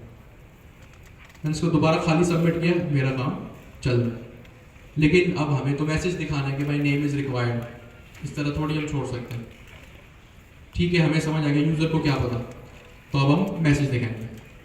मैसेज दिखाने का भी एक बिल्कुल सिंपल तरीका है। पहले मुझे इसको करना पड़ेगा इंपोर्ट। जहां पे मैंने दो चीजें इंपोर्ट की है ना, डिस्ट्रक्चर की है, वहां पे आगे एक और चीज डिस्ट्रक्चर करूंगा, नेक्स्ट लाइन में कर लेता हूं ताकि कंफ्यूजन ना हो। मैं क्या इंपोर्ट करूंगा, फॉर्म स्टेट, जो कि इटसेल्फ एक ऑब्जेक्ट होगा, और यहां पे मैं एरर्स पास कर दूंगा इस तरह। यहां पे मैंने कॉमा भी लगाया इसमें। ये क्या किया भाई, रजिस्टर एक फंक्शन था, हैंडल सबमिट एक फंक्शन था, इसमें एक फॉर्म स्टेट नाम की भी की होती है। अभी हमने एक फंक्शन बनाया था ना यहाँ पे ABC करके, जिसमें नेम था और ईमेल था। सपोज करें उसमें फेवरेट कलर भी होता, और फेवरेट कलर एक ऑब्जेक्ट में होता, तो वो मुझे इसी तरह इंपोर्ट करना पड़ता ना, सॉरी डिस्ट्रक्चर करना पड़ता। तो फॉर्म स्टेट इटसेल्फ एक ऑब्जेक्ट है, और वो इस तरह से अपने पास एरर्स की एक कीला, तो मैंने यहाँ पे इसको डिस्ट्रक्चर कर दिया। इसको मैं काम करता हूँ console डॉट लॉग करके एरर्स करता हूँ, एरर्स, ठीक है। अब यहाँ पे मैंने क्या किया, अपने जो एरर हो, जो मेरे एरर शो होंगे ना भाई, वो इस एरर्स की फील्ड में शो होंगे, इस एरर्स की की में। मेरे फॉर्म में कोई भी एरर होगा वो इस एरर्स की की में आके बैठेगा। क्या ये काम मैंने अपनी तरफ से किया, इसको मैंने वही देखिए इनपुट फील्ड पे इसने भी रिक्वायर्ड ट्रू लगाया हुआ, रिक्वायर्ड ट्रू का काम भी यहीं से किया, और इसने भी मेरी तरह या मैंने इसकी तरह फॉर्म स्टेट में एरर्स को इस तरह से डिस्ट्रक्चर किया हुआ। जो भी काम कर रहे हैं हम डॉक्यूमेंटेशन से ही कर रहे हैं, आप कहीं भी फंस जाएं डॉक्यूमेंटेशन की तरफ फौरन आ जाए, सही है। अब मैं आता हूं यहाँ पे, फॉर्म को मैंने रिफ्रेश किया अपने कंपोनेंट को, अब क्योंकि मैंने एरर को भी करवाया हुआ है कंसोल, तो अब देखते हैं मैं क्या करूंगा। मैंने खाली फॉर्म सबमिट किया, एरर नहीं आया, क्यों? एरर को पास ही नहीं किया वहां पे, गलत लिखेंगे कंसोल डॉट लॉग भी किया हुआ है, नेम भी नहीं आया, एरर मैसेज तो दे, एरर रिक्वायर्ड ट्रू, गलत जगह नहीं है।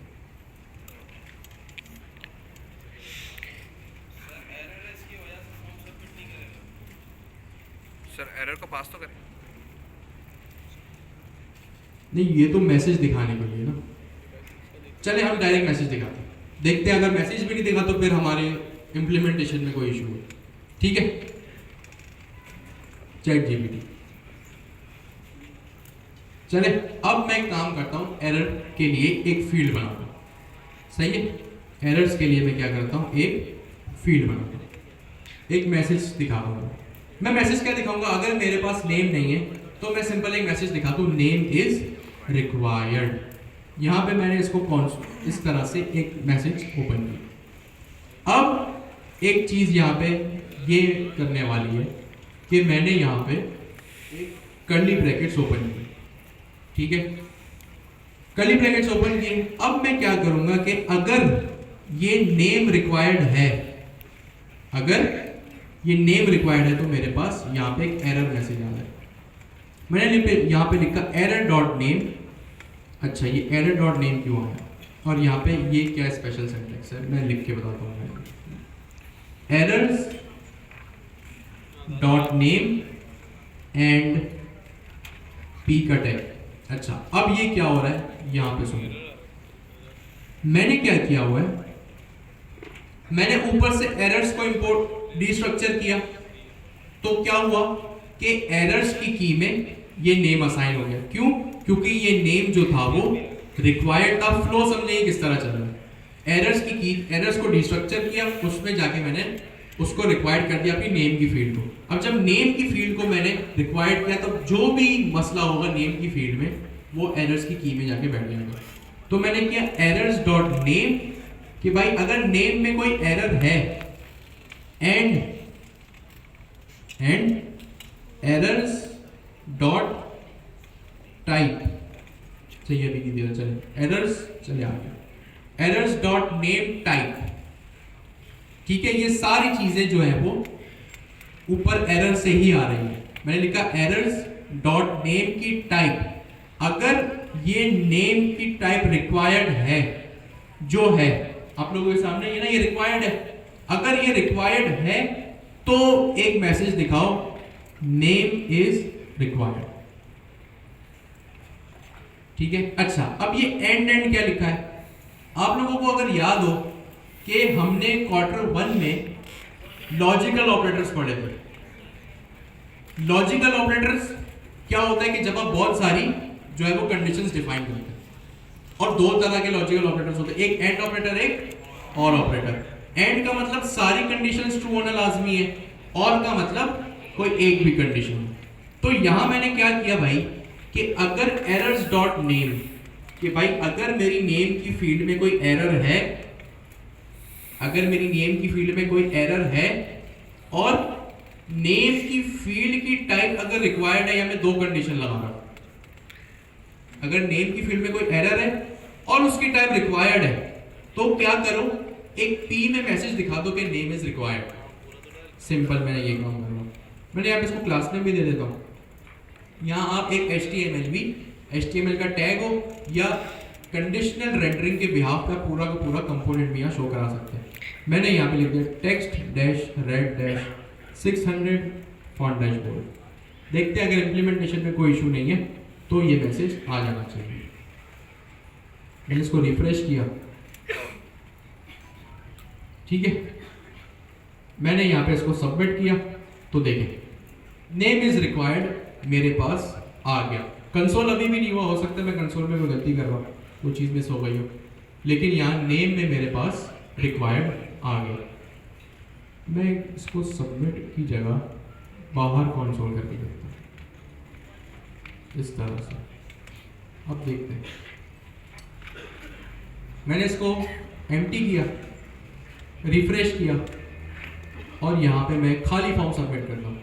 जैसे ही मैंने इसको सबमिट किया नेम इज रिक्वायर्ड फॉर्म में मैसेज आ गया। नेम में क्या आया? अच्छा, नेम में मेरे पास आप लोग देख लें, नेम की टाइप ये वही नेम है जो पहले नेम में अली अहमद हसीब आ रहा था, ये वही नेम है। अब इसकी टाइप क्या है? रिक्वायर्ड। टाइप क्या है इसकी? रिक्वायर्ड। तो यहां पे मैंने यही किया कि नेम डॉट टाइप, ठीक है, name errors dot name dot type अगर रिक्वायर्ड हो तो ये मैसेज आ जाए। तो मेरी कंडीशन ट्रू है तो ये मैसेज आ गया। सिंपल, ये थी फॉर्म वैलिडेशन। सेम काम मैं ईमेल के लिए भी कर लेता हूं। मैं ईमेल पे आया, जहां पे ये डबल कोट्स खत्म हो रहे हैं वहां पे मैं क्या करूंगा, इसको शो करूंगा, ठीक है, कॉमा ऑब्जेक्ट रिक्वायर्ड ट्रू, कि भाई आपकी जो फील्ड है वो जरूरी है, मुझे चाहिए, ठीक है। इसके बाद मैं इसके लिए भी एक कस्टम मैसेज डिफाइन कर देता हूं कि भाई अगर एरर्स डॉट नेम होगा, ईमेल होगा, ईमेल एरर्स डॉट ईमेल अगर है and errors dot email dot type, कि भाई अगर एरर की field errors dot email dot type double is equals to required है, तो क्या करो भाई, एंड मुझे एक पी का टैग दे दो, उसमें मैसेज दिखा दो ईमेल इज रिक्वायर्ड। ठीक हो गया जी, ईमेल इज रिक्वायर्ड। यहां मैं इसको भी सेम क्लास में दे देता हूं। अब आप जितनी भी चाहें यहाँ पे वैलिडेशंस कंडीशंस लगा सकते हैं।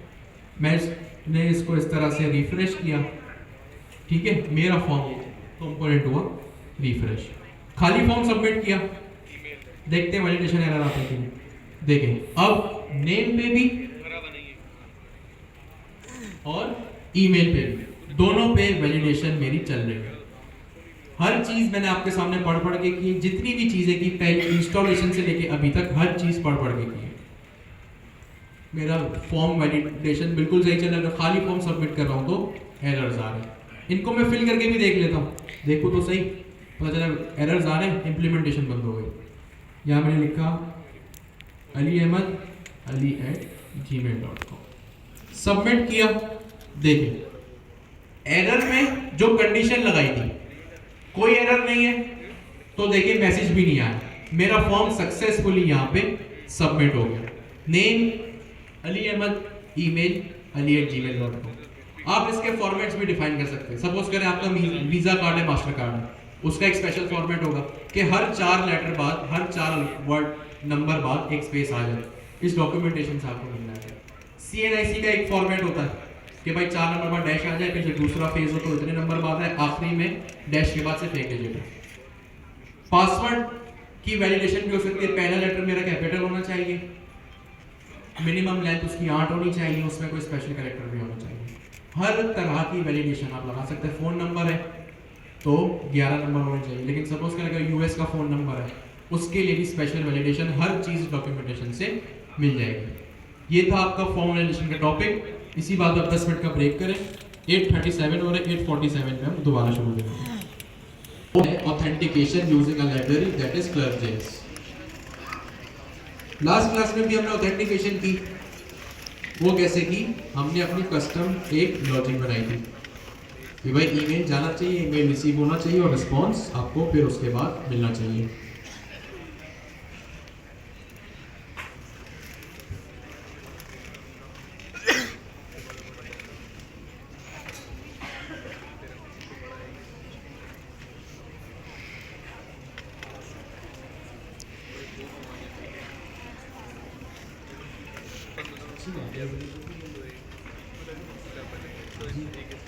अच्छा जी,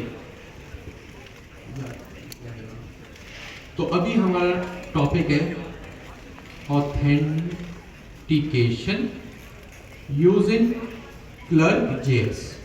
अभी आपने एक लाइब्रेरी देखी, हम एक और लाइब्रेरी को भी एक्सप्लोर करेंगे, ClerkJS। ClerkJS बहुत सारी लाइब्रेरीज में से एक लाइब्रेरी है जो आपको ऑथेंटिकेट करने में हेल्प करती है। जैसे आप ClerkJS से तो ऑथेंटिकेट कर सकते हैं, एक और लाइब्रेरी होती है NextAuth, आप उसका यूज कर सकते हैं। आप Firebase का यूज कर सकते हैं। Firebase ऑथेंटिकेशन, Firebase एक प्लेटफॉर्म है जहाँ पे आपको बहुत सारी चीज़ें अवेलेबल होती हैं, जिसमें जो है वो होस्टिंग भी आती है, ऑथेंटिकेशन भी आता है, डेटाबेस भी आता है, नोटिफिकेशंस भी आते हैं, बहुत सारी चीज़ें Firebase में इंक्लूड होती हैं। अभी हम यूज करेंगे ClerkJS, और ये भी बड़ी इजी टू यूज लाइब्रेरी है। आप चीज़ों को पढ़ेंगे और सिंपली जो है वो ऑथेंटिकेशन करेंगे। अच्छा, इसमें एक और बहुत बड़ा फायदा ये भी है कि आप ईमेल पासवर्ड से तो लॉगिन कर सकते हैं। आपने बहुत सारी मुख्तलिफ एप्लीकेशंस पे एक्सप्लोर किया होगा कि आप लॉगिन तो करते हैं, बट जरूरी नहीं आप हमेशा ईमेल और पासवर्ड से ही लॉगिन करें। आप गूगल से भी लॉगिन करते हैं, आप फेसबुक से भी करते हैं, वर्सल के केस में आप गिटहब से भी लॉगिन करते हैं। ठीक है, तो ClerkJS आपको ये ऑप्शन देता है कि आप using a third party library, Google, Facebook वगैरह से भी जो है वो अपनी वेब एप्लीकेशन में लॉगिन कर सकते हैं। तो अभी हम यही देखेंगे कि यूजिंग ClerkJS आप अपनी लोकल होस्ट 3000 में किस तरह जो है वो गूगल ऑथेंटिकेशन इंप्लीमेंट कर सकते हैं। बहुत इजी टू यूज है, 4-5 स्टेप के अंदर हो जाएगा और सारे स्टेप डॉक्यूमेंटेड है, पढ़ के बस चीजों को करना। तो मैं सबसे पहले गूगल पे आऊंगा, स्क्रीन मेरी शेयर नहीं,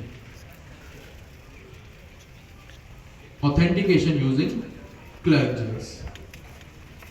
मैं गूगल पे आया, मैंने लिखा ClerkJS, ठीक है, ClerkJS लिख ले आप, या ClerkJS NextJS लिख ले आप, आ जाएंगे। मैं ClerkJS पे यहाँ पे मैं फॉल करेंगे, ठीक हो गया।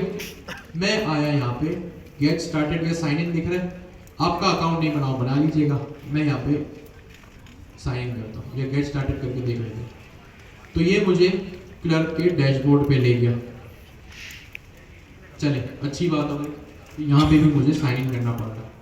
मैं आया, मैंने यहाँ पे सिंपल क्लर्क में जैसे हर जगह लॉगिन साइन अप होता है, आपने लॉगिन साइन अप किया।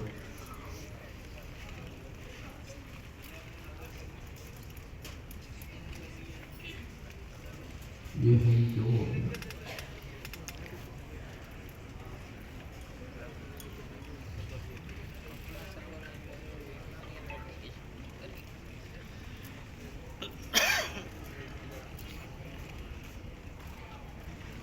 अच्छा जी, आप क्लर्क जेएस के ऑफिशियल डॉक्यूमेंटेशन पे आएंगे और साइन इन पे क्लिक करेंगे। ठीक है, आप साइन इन पे आ गए और अब यहाँ पे सिंपल जो लॉगिन साइन अप हर जगह होता है वैसे हम कर लेंगे। अच्छा, एक चीज अभी मैंने ये नोट की कि आप में से बहुत सारे लोग हैं ना, या तो माइक्रोसॉफ्ट एज यूज कर रहे हैं, या फायरफॉक्स यूज कर रहे हैं, या सफारी यूज कर रहे हैं। देखिए, आपको मैं रिकमेंड करूंगा और इंडस्ट्री बेस्ट प्रैक्टिस भी यही है कि जितना हो सके आप क्रोम को यूज करें। मैक्सिमम अगर आपको कोई दूसरा ब्राउजर यूज करना भी है तो ओपेरा को यूज करें। अब फायरफॉक्स जो है, फायरफॉक्स, माइक्रोसॉफ्ट एज या सफारी, ये कुछ ब्राउजर्स ऐसे हैं जिसमें हमें जो है वो मुश्किल होती है कोड देखने में। अगर हमारा कोड सही भी चल रहा होगा ना, ये चीज कहलाती है क्रॉस ब्राउजर कंपैटिबिलिटी। इसमें होता क्या है कि आप सेम कोड लिखते हैं, बट ये जो स्पेशल 3 ब्राउजर्स है ना, सफारी, फायरफॉक्स और माइक्रोसॉफ्ट एज, इसमें आपको कुछ चीजों के लिए एक्स्ट्रा कोड भी लिखना होता है। क्रोम में ऐसा कोई कहानी नहीं है, क्रोम में आप जो कोड लिखेंगे सिंपली चल जाएगा। तो आप सब के सब जो है वो क्रोम को यूज करें और किसी चीज को यूज ना करें। ठीक है जी। अच्छा, तो ये एक बात करनी थी, अब आप लोग इसको ध्यान में रखिएगा। अब मैं साइन इन कर गया सिंपल।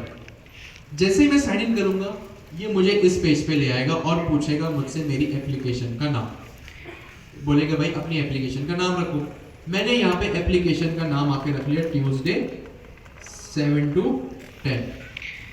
ठीक है, सिंपली मैंने यहाँ पे ये नाम रख लिया। अब इसके नीचे आप देखें मेरे पास एक ऑप्शन आ रहा है, साइन इन ऑप्शन। ठीक है, साइन इन ऑप्शन में क्या होगा, साइन इन ऑप्शन से मैं ये चूज कर सकता हूं कि मुझे मेरी वेब एप्लीकेशन पे, मुझे मेरे प्लेटफॉर्म पे कौन कौन से जो है वो ऑप्शंस चाहिए जिससे मैं लॉगिन कर सकूं। सही है, मैंने ईमेल बंद कर दिया, गूगल भी बंद कर दिया। ठीक है, जैसे ही मैंने नाम दिया वहां देखें कॉर्नर पे ट्यूसडे 7 to 10 लिखा आ रहा है, नजर आ रहा है। ये वही 7 to 10 है, ट्यूसडे 7 to 10 है जिस नाम की मैंने अभी एप्लीकेशन बनाई। सही है, अभी ये बिल्कुल सिंपल आ रहा है।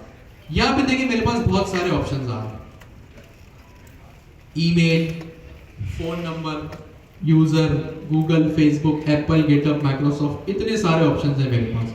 मैं इनको चाहूं तो अपनी अपनी वेब एप्लीकेशन में जितनों को चाहूं मैं कॉन्फ़िगर कर सकता हूं। कैसे करूंगा, जैसे ये गूगल आ रहा है, सिंपल मैं इस पे चेक लगाऊंगा तो वहां देखिए कंटिन्यू विद गूगल आ गया, मैं इसको रिमूव कर दूंगा। मैं जैसे ही गूगल का चेक ऑन करूंगा वहां कंटिन्यू विद गूगल आ जाएगा, देखिए आ गया। मैं फेसबुक को करता हूं तो वहां पे देखें फेसबुक भी आ जाएगा। तो बस इस तरह से मेरे पास ये चीज चल जाएगी। अभी हम सिर्फ गूगल पे रखते हैं और मेरे पास कुछ इस तरह का एक फेस बन के आएगा। मैं इसको क्रिएट एप्लीकेशन करता हूं। मैंने क्रिएट एप्लीकेशन किया, मेरी एप्लीकेशन अब बनना स्टार्ट हो गई। ठीक है, अब आप यहाँ पे देखें बहुत सारे प्लेटफॉर्म है, नेक्स्ट.js, रिएक्ट, रीमिक्स वगैरह। हम जाहिर सी बात है नेक्स्ट.js पर है तो हम नेक्स्ट.js को ही सिलेक्ट करेंगे।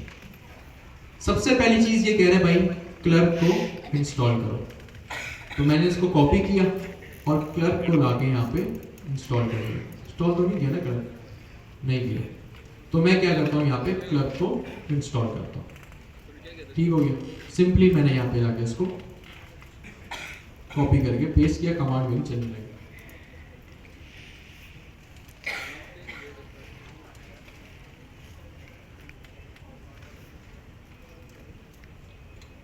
ठीक है, क्लर्क मेरी यहाँ पे सक्सेसफुल इंस्टॉल हो गई, कोई मुझे इशू नहीं आया। ठीक है, अब मैं आया दोबारा से डॉक्यूमेंटेशन पे।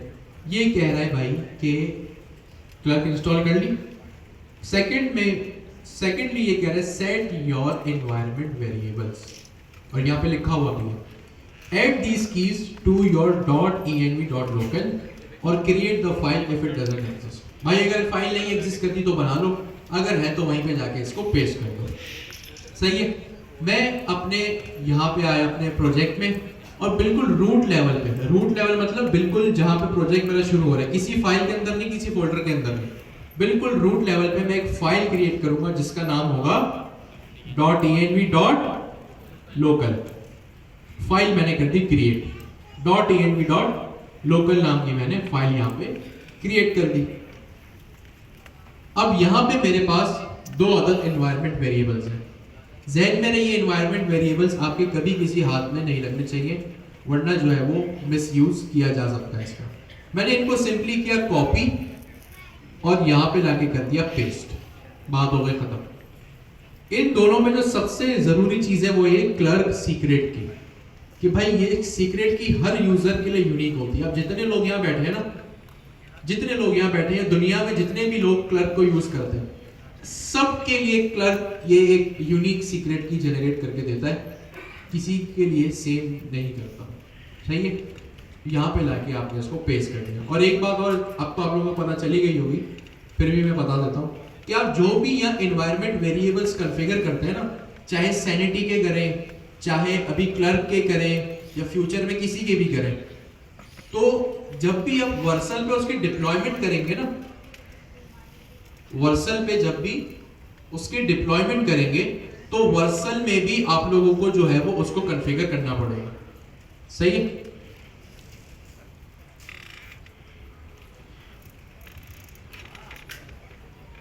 तो ये एनवायरनमेंट कीज जो है ना, सारी की सारी आपको एनवायरनमेंट वेरिएबल्स में जितनी भी कीज होती हैं, ये आपको जो है वो कॉन्फ़िगर करना लाजमी है।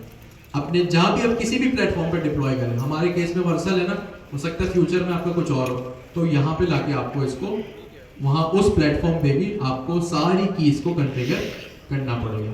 वर्सल पे आप जाएंगे तो डिप्लॉयमेंट्स में जाकर आई थिंक एक एनवायरनमेंट वेरिएबल्स नाम की एक टैब होता है, आप उस एनवायरनमेंट वेरिएबल्स में चले जाइएगा, वहां पे जाके की वैल्यू पेयर्स में उसको असाइन कर दीजिएगा। इंस्ट्रक्शंस वहां पे लिखे हुए, इजी टू फॉलो। सही है। तो दो चीजें हो गई, क्लर्क इंस्टॉल कर लिया, env वेरिएबल्स मैंने पेस्ट कर दी सिंपली। तीसरी चीज ये कह रहा है अपडेट middleware.ts। अच्छा, अपडेट middleware.ts ये क्या चीज है अभी देखते हैं। अपडेट योर मिडलवेयर फाइल और create one at the root of your project. ये कह रहे भाई अगर मिडलवेयर है तो वहां ये कोड को पेस्ट कर दो, अगर नहीं है तो एक फाइल बना दो। लेकिन ये एक और चीज भी कह रहा है, और src directory if you are using a src directory structure. अच्छा, अब आप लोगों को ये बात तो पता ही है कि भाई जब हम ऐप राउटर को इंस्टॉल करते हैं तो वो हमसे पूछता है कि src डायरेक्टरी चाहिए कि नहीं, पूछता नहीं पूछता है। तो जब अगर आप लोगों के प्रोजेक्ट में src है तो मिडलवेयर की फाइल उस src के फोल्डर के अंदर बनेगी। गौर से सुना मैंने क्या कहा। अगर src है तो मिडलवेयर की फाइल src के अंदर बनेगी। ज़हन में रहे, src के अंदर ऐप का फोल्डर भी होता है, ऐप के फोल्डर के अंदर नहीं, सिर्फ src के लेवल पे वो फाइल बनेगी middleware.ts। अगर नहीं है तो रूट पे बनेगी। रूट का मतलब जहां अभी अभी आपने जो है वो .env.local बनाई है। मेरे इस प्रोजेक्ट में कहीं आपको src दिख रहा है? दिख रहा है, नहीं दिख रहा है? नहीं दिख रहा है, तो मैं रूट पे बनाऊंगा इसको। एक और फाइल मैंने क्रिएट की middleware.ts। ज़हन में ts होगा, tsx नहीं होगा, ts। मैंने middleware.ts नाम की फाइल बनाई और इसको यहाँ पे लाके जो कोड था चुपचाप इसको पेस्ट कर दिया बस। अच्छा, अब इसका नाम हमेशा और हमेशा मिडलवेयर ही होना जरूरी है। जैसे page.tsx हमेशा page.tsx रहेगा, route.ts हमेशा route.ts रहेगा, इसी तरह middleware.ts हमेशा middleware.ts ही रहेगा। ये Next.js का एक कन्वेंशन है। अच्छा, मिडलवेयर जो है अपने आप में एक पूरा कॉन्सेप्ट है। सही है। मिडलवेयर जो होते हैं ना भाई, इसको ध्यान से यूज कीजिएगा और इसका नाम भी यही रखिएगा। क्यों? क्योंकि मिडलवेयर जो होते हैं ना भाई, अपने आप में एक पूरा कॉन्सेप्ट है, अभी हमें उसमें जाने की नीड नहीं है क्योंकि हमें उसकी जरूरत नहीं है। तो इस मिडलवेयर फाइल की प्लेसमेंट या तो रूट पे हो या एसआरसी के लेवल पर हो, इसकी प्लेसमेंट और इसका नेमिंग कन्वेंशन middleware.ts ये सेम ही रहेगा। क्यों? वही बात, मिडलवेयर अपने आप में पूरा कॉन्सेप्ट है, सही है। तो सिंपली लाके मैंने इसको पेस्ट कर दिया, सारा जो काम था मैं आपके सामने कॉपी पेस्ट कर रहा हूं। इंस्टॉलेशन, env वेरिएबल्स, middleware.ts, हर चीज मैंने यहां से कॉपी एंड पेस्ट ही की। इसके बाद मेरा मैक्सिमम काम यहां पे हो गया, सही है, मैक्सिमम काम मेरा यहाँ पे हो गया। अब मैं क्या करूंगा, यहाँ पे एक आखिरी इंस्ट्रक्शन को फॉलो करूंगा, add middleware to your app, sorry add Clerk provider to your app. The Clerk provider component provide session, जो भी यहाँ पे इसका समरी ये है कि आप अब लगाएंगे एक अलग क्लर्क प्रोवाइडर का कंपोनेंट, सही। इससे होगा क्या, सपोज करें आप किसी के लिए गिफ्ट ले जा रहे हैं, गिफ्ट है, उस गिफ्ट को आप एक गिफ्ट पेपर में रैप करते हैं, सही है। होता क्या है, उस गिफ्ट पेपर की वजह से उस गिफ्ट पे जो है ना, उस बॉक्स पे जिसमें आपका गिफ्ट है, उसमें एक लेयर लग जाती है कि भाई अब जो भी इस गिफ्ट को खोलेगा ना, इस जो है वो गिफ्ट पेपर को ओपन करके खोलेगा। तो अभी जब आप अपनी Next.js की एप्लीकेशन में क्लर्क की एक लेयर लगाएंगे ना, क्लर्क की लेयर आप क्यों लगा रहे हैं? ऑथेंटिकेशन के लिए। किस लिए लगा रहे हैं? ऑथेंटिकेशन के लिए।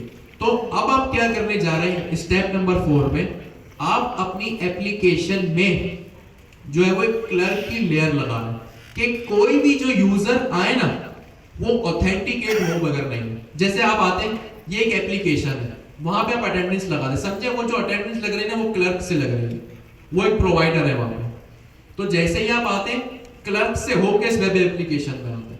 अभी हम यही काम करेंगे, सिंपली यहाँ पे लिखा हुआ है। अच्छा, ज़हन में रखिए इस चीज को भी बड़े गौर से। आप मुझे एक बात बताएं, आप ऐप राउटर के कोड को कॉपी करेंगे या पेजेस राउटर के? ऐप राउटर के, क्योंकि हम ऐप राउटर में सबसे पहले मैं इस चीज को कॉपी कर लूंगा। इंपोर्ट स्टेटमेंट जो मेरे पास क्लर्क से आ रही है, कहां कॉपी करूंगा? आपके सामने फाइल नेम भी लिखा है layout.tsx में, सही है। layout.tsx में मैं इसको कॉपी कर लूंगा। इन सब इस इंपोर्ट स्टेटमेंट को जो मेरे पास क्लर्क से आ रही है, बाकी जो है वो तो ऑलरेडी वहां लिखी होती है। मैंने layout.tsx कॉपी किया, यहाँ पे लाके इसको पेस्ट कर दिया, सिंपल काम हो गया। अब इंपोर्ट स्टेटमेंट पूरी हो गई। अब ये देखिए, ये क्या करेंगे भाई, रिटर्न स्टेटमेंट के बाद इन कंपोनेंट्स को जो ऊपर इंपोर्ट किया इसको यूज भी करें। देखिए, ये बॉडी का एलिमेंट, HTML का टैग, चिल्ड्रन प्रॉप, ये सब वही चीजें जो पहले से मेरे पास हो रही हैं। HTML का टैग, बॉडी और चिल्ड्रन का प्रॉप। अब ये कह रहे भाई इसके साथ साथ ये क्लर्क के कंपोनेंट्स भी ले लो। इसको कॉपी किया, क्या किया, कॉपी किया और यहाँ पे लाके रिटर्न स्टेटमेंट में इसको पेस्ट कर दिया, सिंपल, नथिंग रॉकेट साइंस, सिर्फ कॉपी पेस्ट चल रहा है। हाँ, बस एक खास कॉन्सेप्ट जो था ज़हन में रखने का, वो middleware.ts का, सही है। यहाँ पे लाके मैंने इसको पेस्ट कर दिया, यहाँ पे हो गया मेरा काम खत्म। अब मेरी एप्लीकेशन ऑथेंटिकेट यूजर ही यूज कर सकेगा, ठीक है। अब मैं आता हूँ, कितना कोड लिख लिया, लोकल 3000 का आया, इसको मैंने किया रिफ्रेश, इसको मैं बंद कर देता हूँ, ठीक है। ये मेरे पास देखें, ये साइन इन का बटन आ रहा है, साइन इन का बटन दिख रहा है आप लोगों को? ये अभी हमने, ये कहां से आ रहा है? ये मैंने नहीं लिखा, ये मैंने खुद से नहीं लिखा है, ये जो अभी हमने सिंपल कंपोनेंट्स इंपोर्ट किए ना क्लर्क के, इसकी वजह से आ रहा है। अब जैसे ही मैंने इसको इंपोर्ट किया, मेरे पास ये एक साइन इन बटन आ गया। अब जैसे ही मैं इस साइन इन पे क्लिक किया, मेरी एप्लीकेशन रीलोड हुई और देखिए ये वही बॉक्स है जो अभी हमने थोड़ी देर पहले क्लर्क की वेबसाइट पे देखा था, वही बॉक्स है ये। यहाँ पे क्या लिखा है, sign in to Tuesday 7 to 10। ये ट्यूसडे 7 to 10 कहां से आया? ये वही 7 to 10 है, जब मैंने एप्लीकेशन का नाम डिफाइन किया था ना अपनी, ये वही नाम है। मैंने गूगल को कॉन्फ़िगर किया था कि भाई गूगल के चेक ऑन कर दो ताकि यूजर गूगल से लॉगिन कर सके, तो यहाँ पे गूगल भी आ गया। अगर आपका गूगल पे अकाउंट नहीं है तो आप यहाँ पे इसको साइन इन भी कर सकते हैं। इस तरह इससे सारे ऑप्शन खुद ही दे दिए, आपने सिर्फ 2 मिनट लगाए कॉपी पेस्ट करके गूगल जैसी थर्ड पार्टी ऑथेंटिकेशन लाइब्रेरी को आपने अपनी वेबसाइट में भी इंप्लीमेंट कर दिया।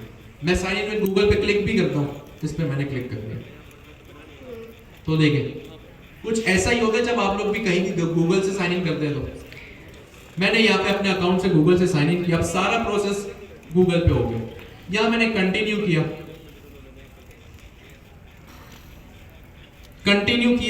खुद ब खुद इसने मुझे वैलिडेट किया और ये खुद ब खुद अब मुझे मेरी अपनी वेब एप्लीकेशन में ले आया।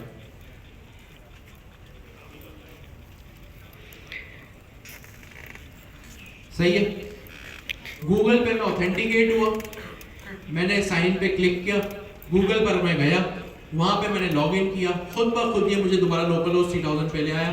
और देखें इसी तरह की कोई आप लोगों को अपनी डिस्प्ले पिक्चर दिखती है जब आप लॉग इन हो जाते हैं, तो इसी तरह का कुछ होता है। देखें तो इस तरह से मैं सक्सेसफुली यहाँ पे लॉग इन हो गया। अब जब मैं अपनी प्रोफाइल पे क्लिक करूंगा तो मेरे पास साइन आउट का भी ऑप्शन आ रहा है।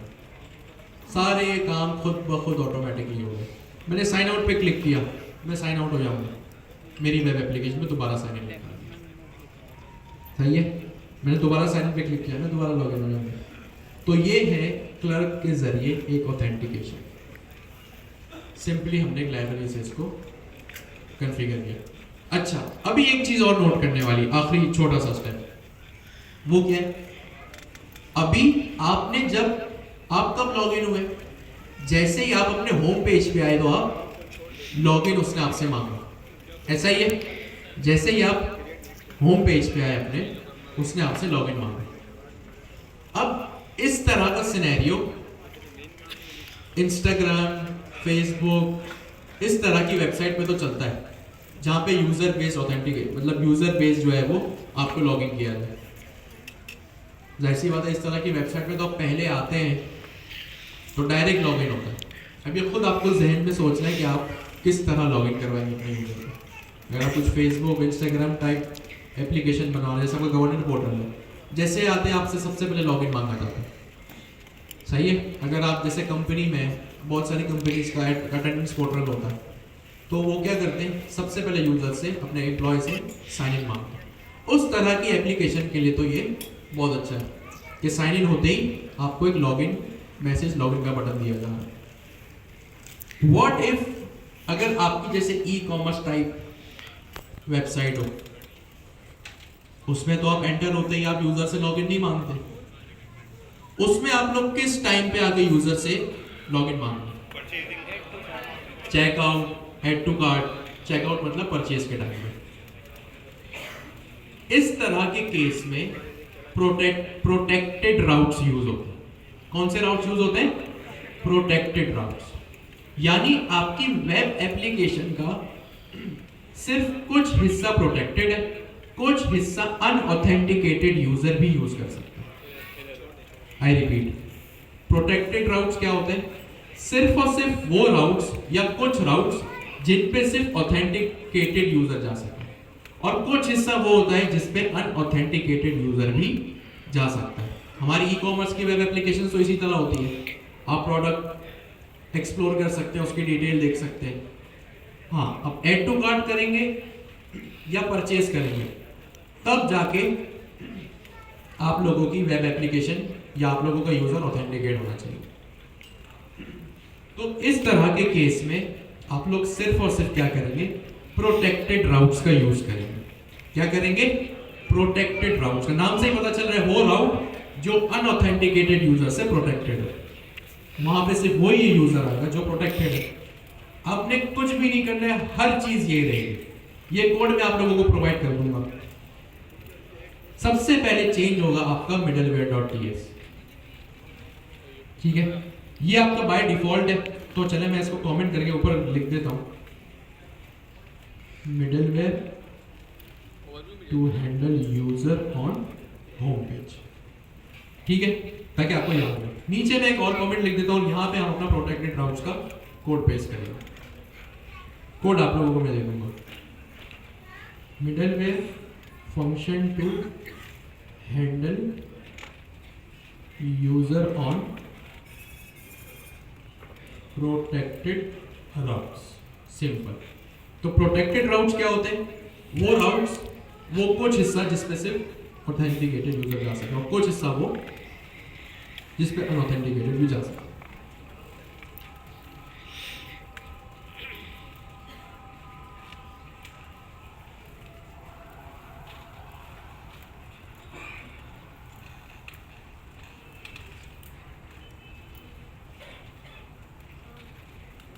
यहां पे लाके आपने कोड को पेस्ट कर दिया। आपने इसमें सिर्फ और सिर्फ एक चीज समझनी है, हर पूरा सिंटैक्स एक्सपोर्ट डिफॉल्ट से लेके कॉन्फ़िग के ऑब्जेक्ट तक सिंटैक्स वही रहेगा। आपने जो चीज समझनी है वो सिर्फ ये समझनी कि इस प्रोटेक्टेड राउट का ये वेरिएबल, इसमें क्रिएट राउट मैचर इंपोर्ट हो रहा है, ऊपर देखे क्लर्क से ही हो रहा है। मेन चीज जो आपने समझनी है वो एक चीज समझनी है, ये क्लर्क राउट मैचर एक फंक्शन है, राउंड ब्रैकेट से पता ही चल रहा होगा, और इसके अंदर एक एरे है। क्या है? एरे है। एरे का मतलब मल्टीपल वैल्यूज। अब देखें जो जो राउट्स, गौर से सुनिएगा, जो जो राउट्स मुझे प्रोटेक्टेड रखने, मतलब सिर्फ ऑथेंटिकेटेड यूजर जा सके। अब ये हमारे ई कॉमर्स वेबसाइट की सिनेरियो की बात हो रही है जिसमें सिर्फ पेमेंट या ऐड टू कार्ट का ही ऑप्शन होता है। वो राउट जिसपे सिर्फ यूजर जा सके ना, आपने इस एरे में इसको डिफाइन करना। बस आपने क्या करना है, वो उन राउट्स को जिसपे सिर्फ ऑथेंटिकेटेड यूजर जा सके, वहां पे इन राउट्स को डिफाइन करना है। अच्छा, फिलहाल इसको छोड़ दे के ये क्या लिखा है, आप लोग राउंड इससे कंफ्यूज मत होइए। स्लैश पेमेंट, स्लैश फोरम, इन सब चीजों से तो आप वाकिफ है ना, है कि नहीं? ये स्लैश पेमेंट क्या है कि जब यूजर स्लैश पेमेंट के राउट पे जाए तब ये मिडलवेयर चलना चाहिए। बस सिंपल इसका ये मतलब है। आप लोगों ने सिर्फ जो ये इस प्रोटेक्टेड राउट का जो वेरिएबल है ना, आपका मतलब सिर्फ इससे फोकस ऑन इस प्रोटेक्टेड राउट। वैसे तो पूरी फाइल में आपको पता होना चाहिए क्या हो रहा है, लेकिन वो पूरा कॉन्सेप्ट है। अभी के लिए जो हमारा यूज केस है वो ये है। बस अब मैं क्या करूंगा, क्योंकि पेमेंट एक राउट है तो मैं यहाँ पे एक राउट बना लेता हूँ। ऐप में मैं आया, फाइल में आगे लिखा मैंने पेमेंट पेज और यहाँ पे लिखा मैंने पेमेंट। अब होना क्या चाहिए उसूलन कि मैं जब आऊं अपने पेमेंट पे तभी वो मुझसे साइन इन मांगे, उससे पहले साइन इन का बटन शो नहीं होना चाहिए। मैंने किया इसको सेव, यहाँ पे आके मैंने इसको रिफ्रेश किया, ये अभी भी मुझसे मांग रहा है। इसको मैं लॉग आउट करता हूँ।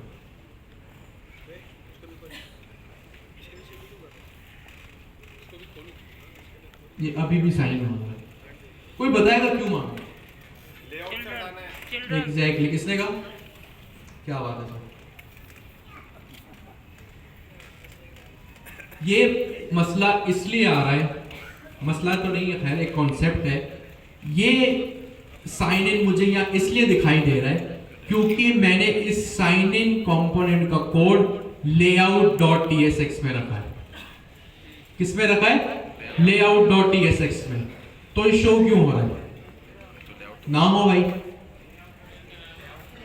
भाई लेआउट में रखा है तो होम पेज पे एग्जैक्टली layout.tsx में जो भी कोड होता है वो हर पेज पे दिखता है।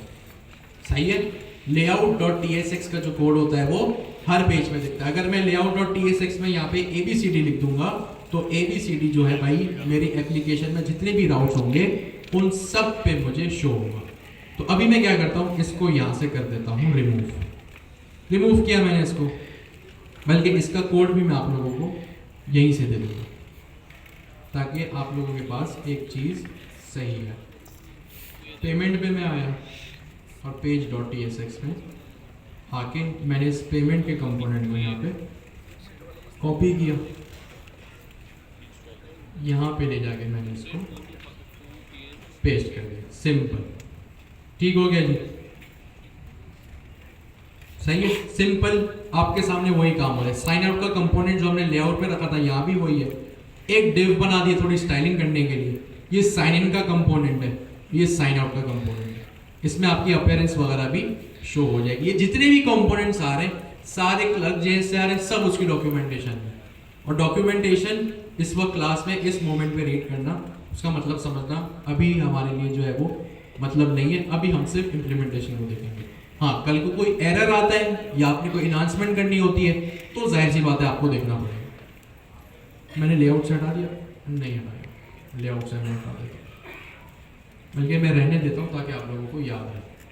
हाँ, क्लर्क प्रोवाइडर नहीं हटेगा, सिर्फ और सिर्फ क्या हटेगा, ये कंपोनेंट्स जो साइन इन साइन आउट या यूजर बटन के थे। क्लर्क प्रोवाइडर याद रहे वो गिफ्ट रैपर है जो आपने गिफ्ट पे लगाया था, सही है, क्योंकि वो आप लोगों की एप्लीकेशन को रैप करना, सही है। तो इसी तरह क्लर्क प्रोवाइडर नहीं हटेगा, सिर्फ कंपोनेंट्स हटेंगे। ज़हन में रहे, कोई क्लर्क प्रोवाइडर को रिमूव मत कीजिएगा, क्लर्क प्रोवाइडर अपनी जगह पे रहेगा, सिर्फ ये साइन इन साइन आउट और यूजर बटन के कंपोनेंट्स कमेंट आउट होंगे। मैंने यहाँ पे कमेंट करके रखे ताकि आपको याद रहे कि किस लेवल पे जो है वो यूजर आपसे साइन इन, सॉरी एप्लीकेशन जो है वो यूजर से साइन इन मांगेगी। देखते हैं इम्प्लीमेंटेशन क्या हुई है। लोकल होस्ट 3000 रिफ्रेश किया, देखें अब मेरे होम पेज के ऊपर कोई भी जो है वो साइन इन का बटन कहीं भी नहीं है, कहीं भी मेरे login page, sorry login page कह रहा हूं, साइन इन पेज पे कहीं, सॉरी होम पेज पे कहीं भी साइन इन का बटन नहीं है, सही है।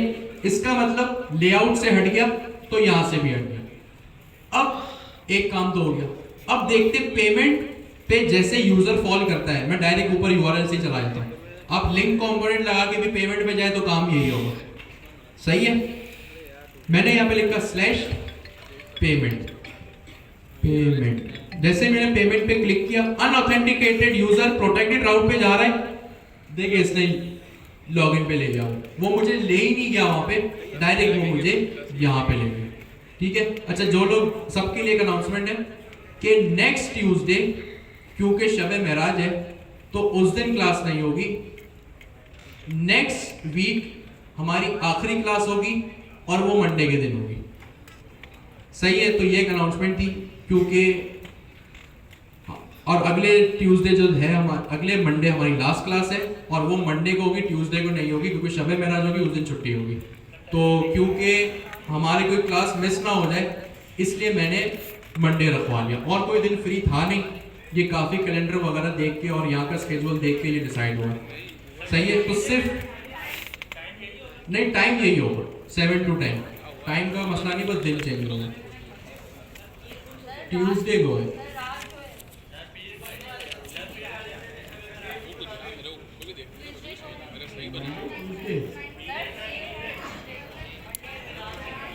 रात मंडे को है,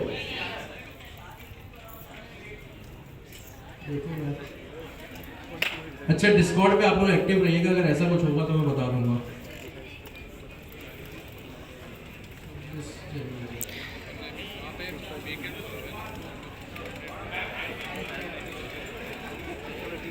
तो हमारा जो ये टॉपिक था, देखिए खैर उस पर बाद में डिस्कशन करेंगे।